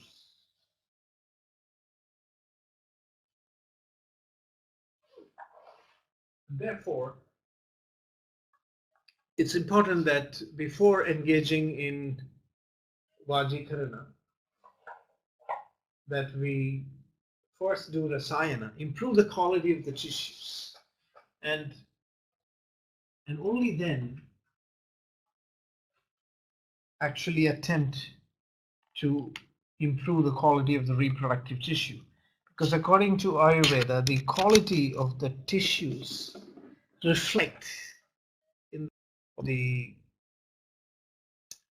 reproductive elements or the tissue, the reproductive elements. So now Rasayana drugs act inside the human body. Their actions are very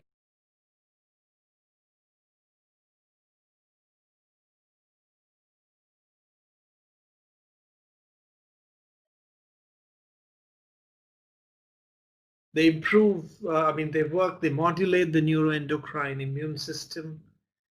And Vajikarana is a special type of rasayana. It improves the reproductive system. It enhances sexual function. These act on the higher center of the brain, that is the hypothalamus and limbic system. And Vajikarana also has anti-stress, adaptogenic actions, which helps to alleviate anxiety.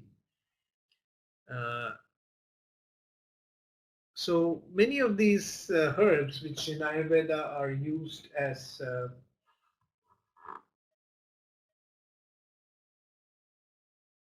Vajikarana, are also found to modulate, various hormones in the body, like for example, pituitary hormones, the follicle stimulating hormone, and the luteinizing hormone. And this is probably the mechanism behind the impact of these herbs on the sexual and reproductive functions. So there's some science now behind Ayurveda, approach to reproductive medicine that is emerging.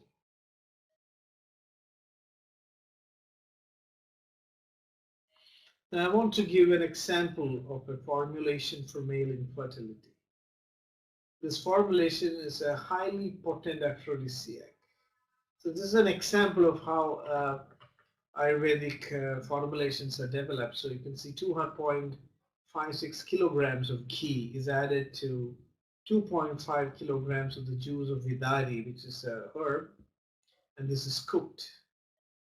And again 2.56, it's not 256 kilos, I'm sorry, it's 2.56 kilogram of ghee is added, and this is cooked again. And then sugar. Sugar is not the refined sugar, it's the crude form of sugar obtained from sugar cane.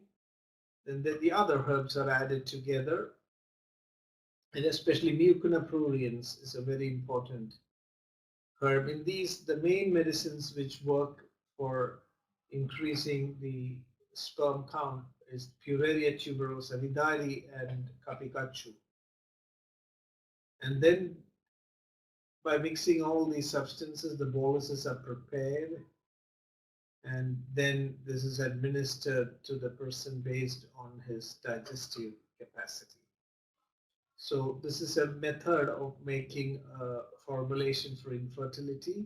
So you can see there are some of the herbs like Pipelia for enhancing bioavailability and absorption of the herb, and other herbs are for opening the srotases and stabilizing vata and all these things.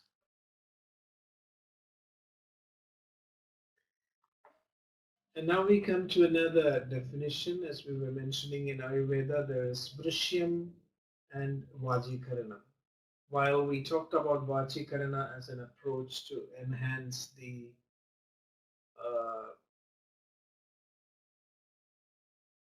sexual potency, when we say Vrishya, it means to irrigate. It's like agriculture.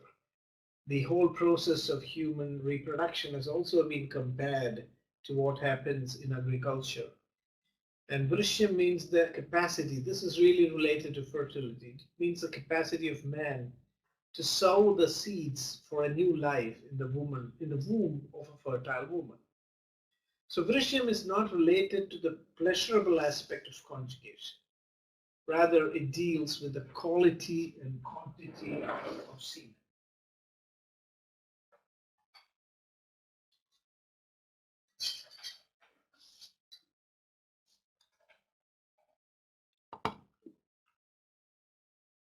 So this is the difference between Vrishyam and Vajikarana.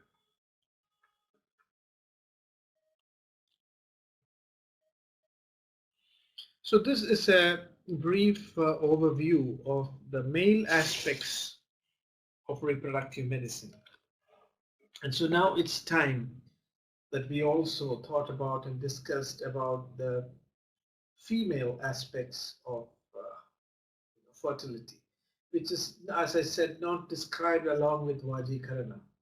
So we can clearly, we have to say clearly that Vajikarana deals specifically with male fertility, not with female.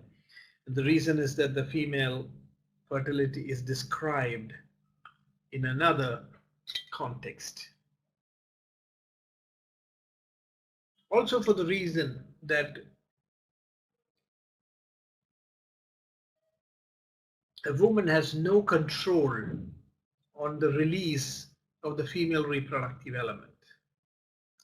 Like, for example, a woman cannot control or hold back ovulation. It just happens according to the natural cycle. And so there is no use in reproduction that if a woman is even aroused, there is no guarantee that fertilization will happen unless the male is also aroused. So the male has control over the release of the sperm, whereas the female has no control over the release of the ovum. So female fertility is discussed in another context. And the female body is understood from a very different perspective. And here, after discussing some points about female fertility, we will also go on to some philosophical aspects about the difference in the male and female bodies and what this means from both the biological and philosophical viewpoints.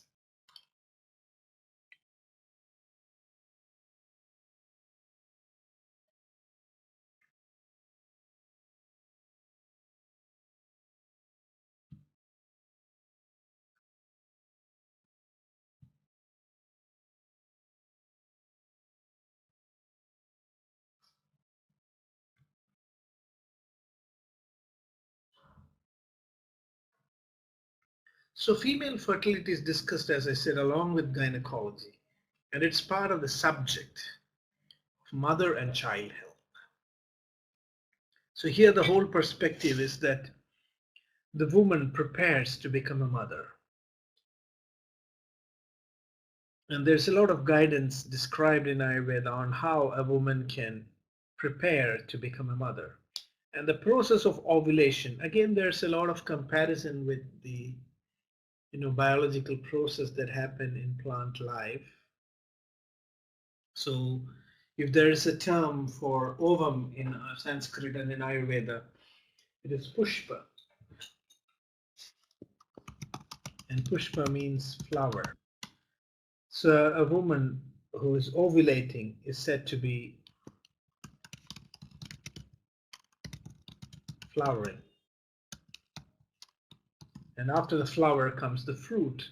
So the zygote, or the new life that formed in the womb, is considered to be the fruit.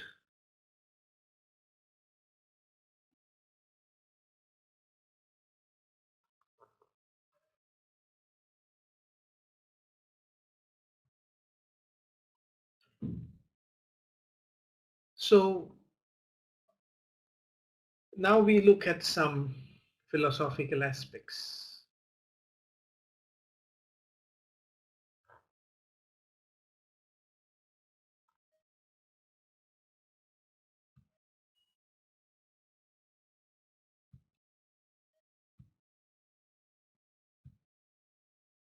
And according to Ayurveda, the male-female polarity is actually, very superficial. And Ayurveda says that if we transcend body consciousness deep inside, we are neither male nor female. I don't mean at the level of the body, but deep inside in our consciousness. We say that we are transsexual.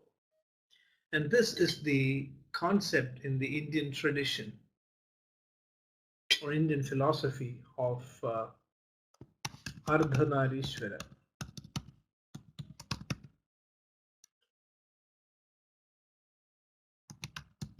Half male, half female. Ardhanarishwara is Lord Shiva and his consort, making up one person, being half male and half female. I don't know whether you have heard of the concept of Ardhanarishwara. So now we are talking about some, emotional and psychological concepts of sexual differentiation, which according to Ayurveda, understanding this is very crucial to enable human relationships to be more harmonious, and also for the family to be, made stable and nurturing for the emotional development of the child. Because Ayurveda says that human beings need to mature not only physically but also mentally. And the mental maturation of the human being is the discovery of this deeper aspect of one's own consciousness, where we go beyond the identity of the gender. And that was also considered to be a very important aspect of social life and of family life, that a balanced family life enables one to discover the deeper aspects of one's personality.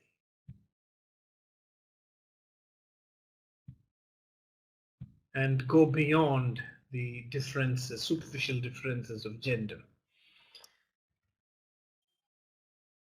I hope what I discussed so far is clear.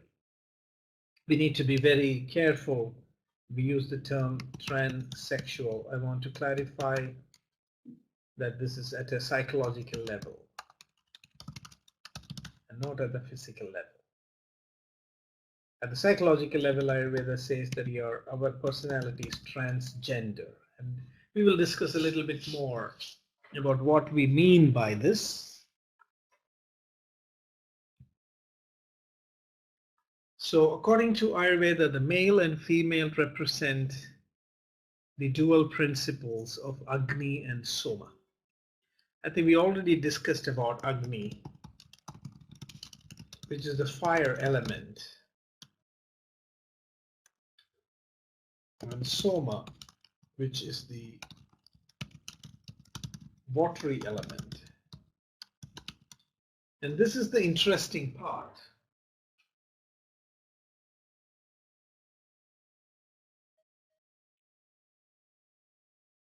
That the male, the female is actually fiery. The female is the fire element and male is the watery element. But we do find that on the whole, in human society, we have projected the male as more fiery and aggressive and the female as more, soft and conservative. We will come back into that. But the female reproductive element, which is the expression of energy or Agni, is considered to be fiery in nature. In women, Ayurveda says that there's a lot of this heat, and actually through the menstrual cycles, a lot of this heat is released.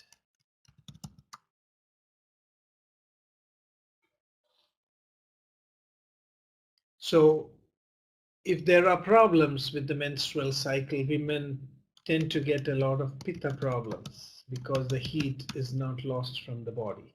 And even at the time of menopause, you can see symptoms like hot flashes,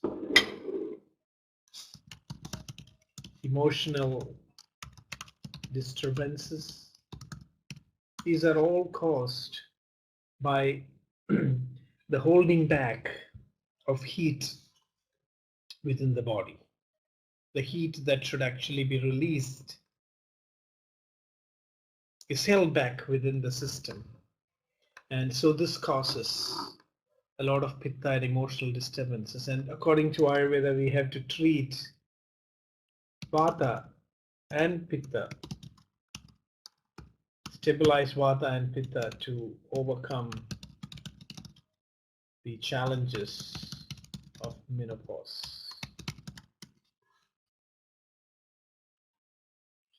On the other hand, the male reproductive element represents the condensation of energy as matter or soma. And so this is the complementarity of the male and female principles of Agni and Soma.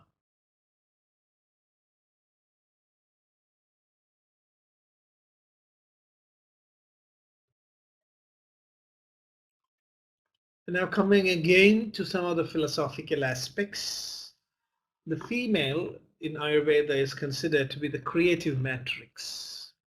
And the female is considered to be Shakti or energy itself. So Shiva cannot move without Shakti. So the female is the expressive energy, active form.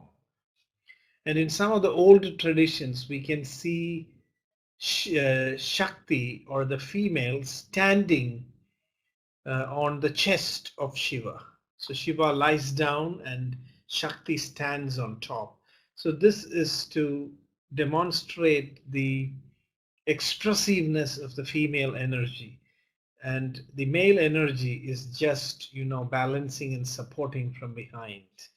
So there can be no activity without energy. And even the female function of reproduction, of nurturing the fetus and giving expression to new life, this is considered to be, the expression of this higher energy. So the female is the creative matrix.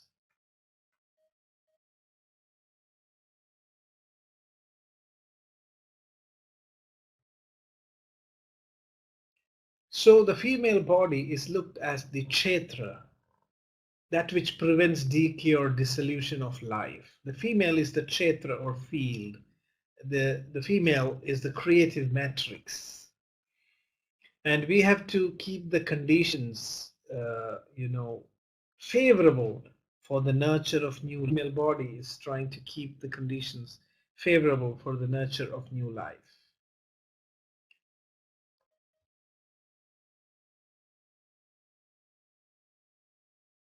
So in Ayurveda, there is again description of the female organs of reproduction.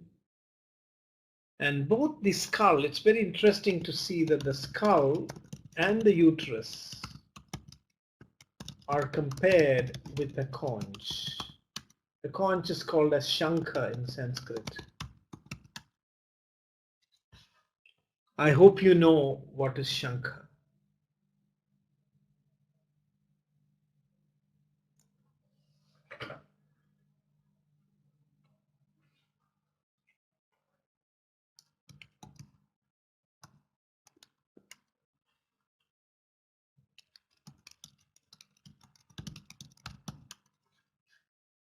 I hope you have heard about what is Shankha and conch.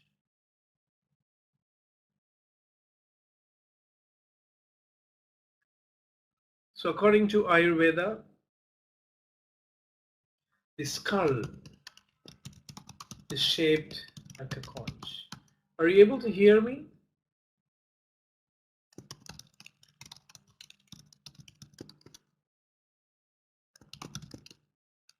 Okay. The uterus is also shaped like a conch. And Shankha means auspicious space. Sham means auspicious. And Ka means space.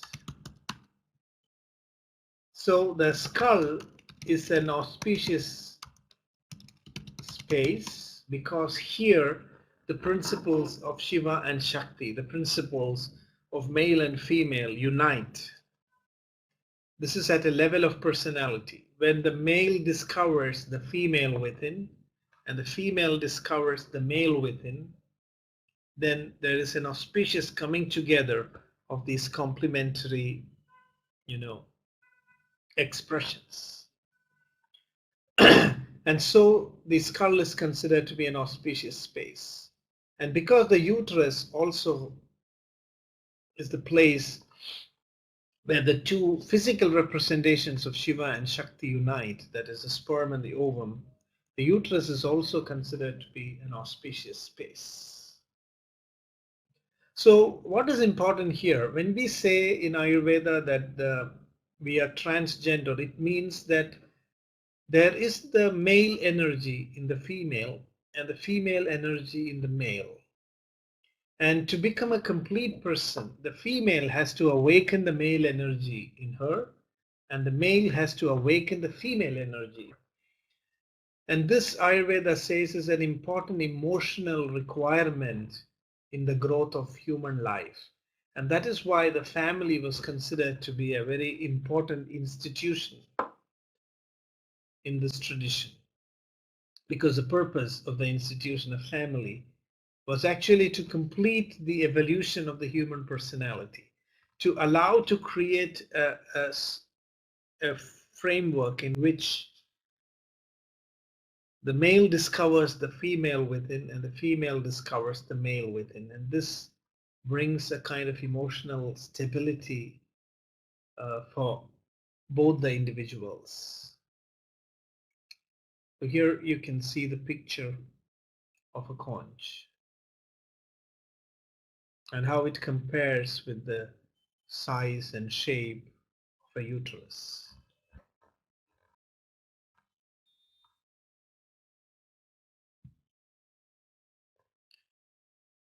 And now there are some physiological aspects. The female body loses Agni, or the fiery element.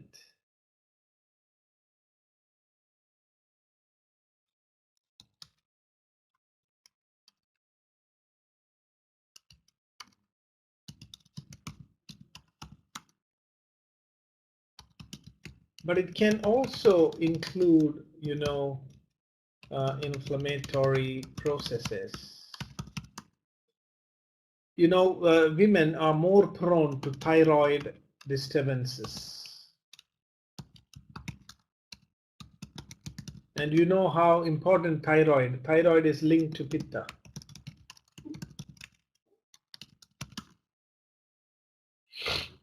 So you can find that the female body is struggling to balance pitta.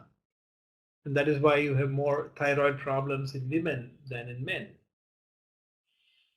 And women also tend to get certain inflammatory diseases.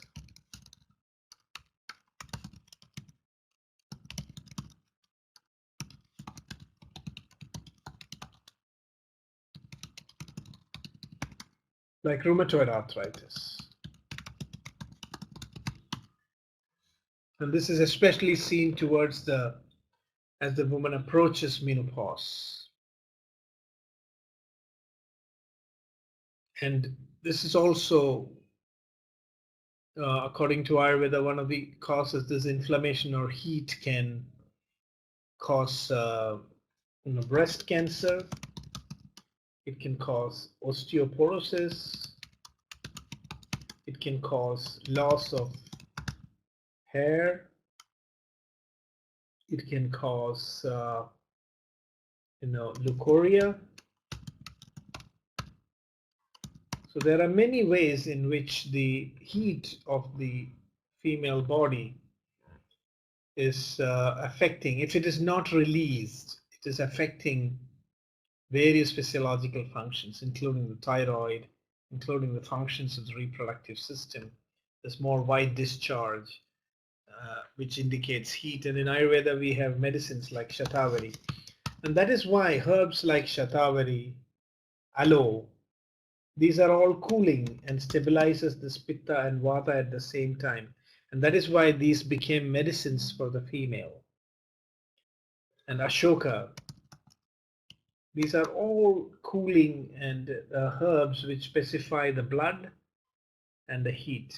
All of these herbs which are used in women's problems have this ability to stabilize the heat of pitta in the body. Is this clear?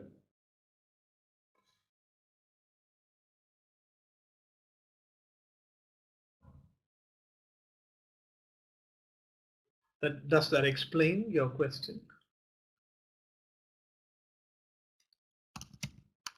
Yes, tapas is different. This is a biological phenomenon. In tapas, you channelize your heat energy.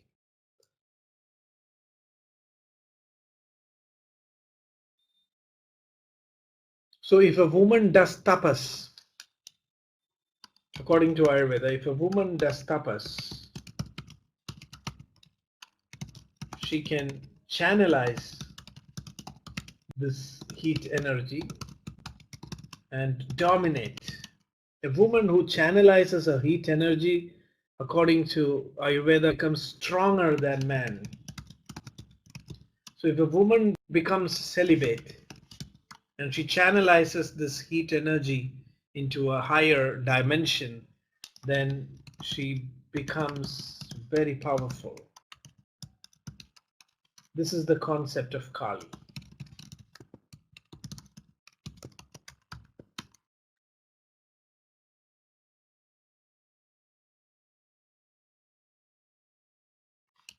The powerful woman. On the other hand, when a man does tapas, his soma energy or the cooling energy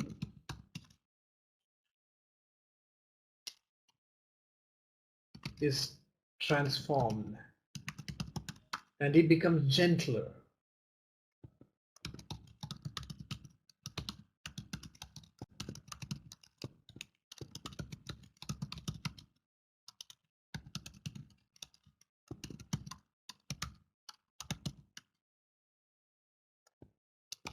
When man and woman unite mentally, then there is balance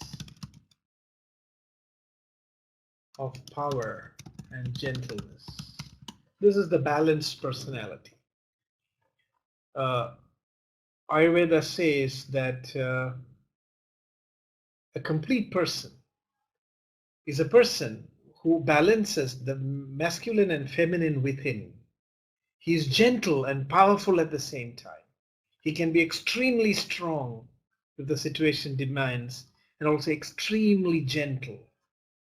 So if we have not discovered this balance, then we tend to be in the extremes, extremely extroverted or extremely introverted. And this is what Ayurveda says, is that the female, the Agni, the female body is designed to lose this heat. Every month, the heat is lost from the body. And therefore, the intensity and sharpness of the fire element is lost. And that is why the female generally tends to be gentle, because this heat is lost from the body. And that's how the physiology of the physical body influences the psychology of the sexes. Deep inside, if we really look in deep inside, we know that we are really neither male nor female.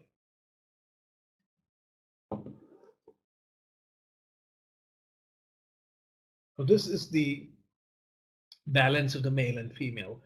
So if the female wants to discover her, the female wants to discover her masculine nature, and the male wants to discover his feminine nature. And the man and the woman have helped each other to discover the inner feminine and the inner masculine nature. This was considered to be the higher purpose of the institution of the family. And for the child to not just go physically, but also to grow mentally, emotionally in a stable and balanced manner.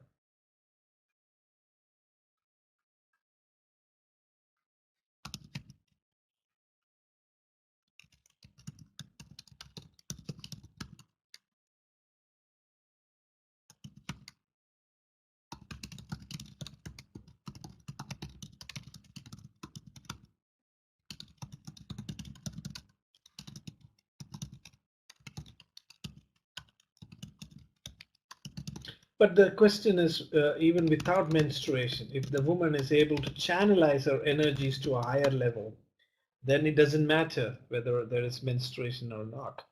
She's still, so it's all a question of the energy not being trapped inside. If the energy is either transmuted to a higher level, or it should be released through, it gets released through menstruation. So in either case, it helps longevity. But if it is trapped inside, then it creates a lot of problems. So thyroid, breast cancer, rheumatoid, all this actually can reduce the lifespan. All these problems, these challenges of mishandling the body heat can actually reduce the lifespan of the individual. So I hope that is clear.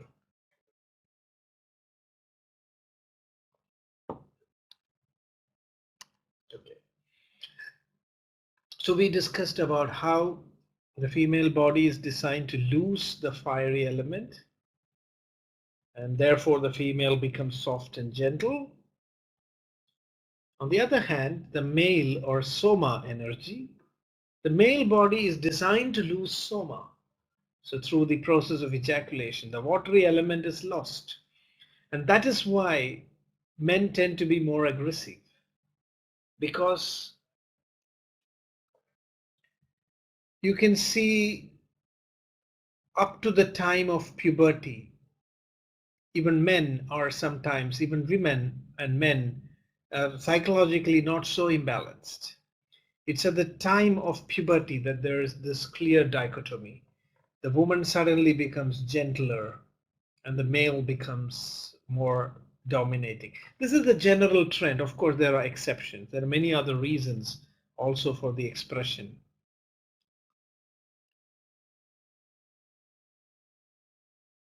Of this psychological phenomenon.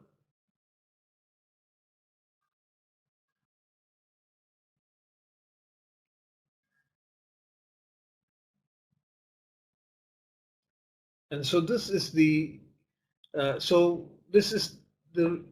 Ayurvedic explanation for difference in the psychological disposition of the male and female personalities. So this differentiation in reproductive medicine, Ayurveda discusses not only biology, but also this philosophy. Ayurveda talks not only just about physical reproduction, but also about evolution of the human mind through the institution of the family and marriage. So sexual reproduction is only one of the reasons of the sexual differentiation. If it was just sexual reproduction, there was actually no need of sexual differentiation. There are asexual ways of reproduction. The real purpose of this sexual differentiation, which finds its fulfillment in human life, is this process of the female energy being invoked in the male and the male energy being invoked in the female. And so Ayurveda describes that male and female are physically different but spiritually equal. And this is the completion of human life. And this is why the topic of reproductive medicine has been described at the end, because Ayurveda is the knowledge of life.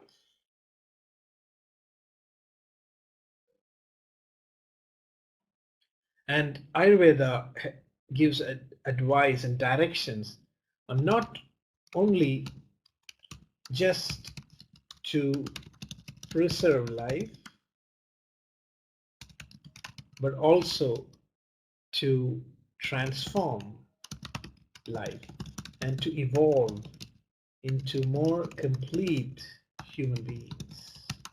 So the topic of reproductive medicine actually points to this higher possibility of how the male and female energies can come together, not just for physical reproduction, but for a complete and deep transformation of the human personality, beyond our gender differences, and discover that in the womb of the female is the seed of the male, and in the womb of the male is the seed of the female. And our task and challenge is to discover these seeds, the mirror. We are mirrors of each other. The woman is the mirror of the seed in the man, and the man is the mirror of the seed in the woman. And when there is mutual nurturing, then there is a complete development of personality. And it's really very important for the emotional well-being of the child that, it grows in an environment, in a family environment, where the male and female energies are balanced. And I think this is one of the major reasons in modern society for a lot of psychological problems developing.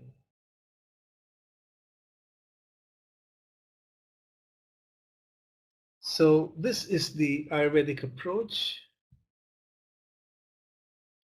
And I already mentioned this, that there are two ways to discover this higher personality. One is the way of the family, and the other is the way of renunciation. In the way of the family, there is a physical expression of the male and female energies, which ultimately results in their becoming two complete individuals through a process of internal transformation. In the path of renunciation, there is a natural inner unfolding of the male and the female within, and the person becomes complete. And this is the purpose of reproductive medicine. Ayurveda ends with the note that life continues. Life evolves. Life is trying to achieve that higher level of completeness. Life is trying to transcend the limitations of the body and become one and big as the universe. Life is trying to transcend and break open from the limitations of gender identity and move into a state of a higher personality which embraces both these elements of the psychology. And with this, we end our webinar. So we have a few minutes for some general discussion and conclusion. And this is the end of our course.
Okay, since we have completed our course, now there's a small formality to complete that there will be circulated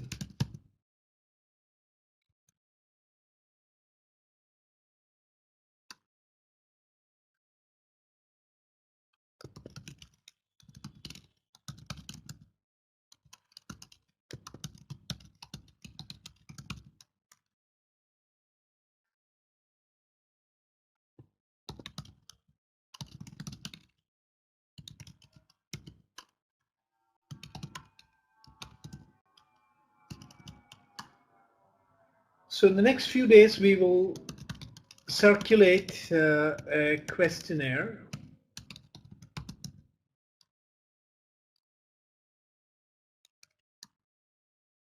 And you have to answer the questionnaire and prepare a report.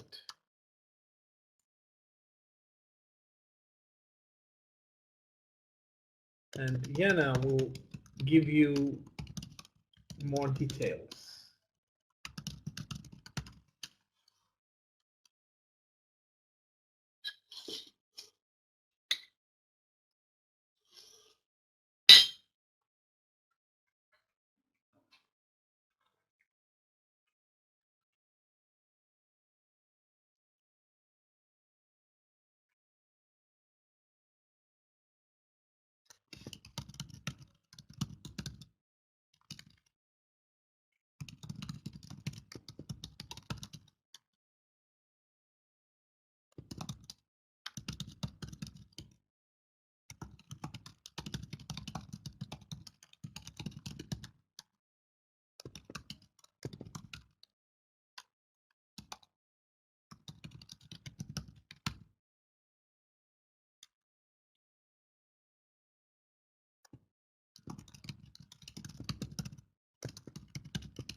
So I think we must thank the VedaPulse team for all the technical support, and Yana for being so prompt and efficient and organized with setting up all these technological interfaces and reminding, and so it was a fantastic experience to explore this kind of a platform for information exchange. So then I think we are done, and we completed the course, and Yana will send you the questionnaire in some time. And then after the report is submitted, I think there will be some certification awarded. So I think then with that, I would sign off.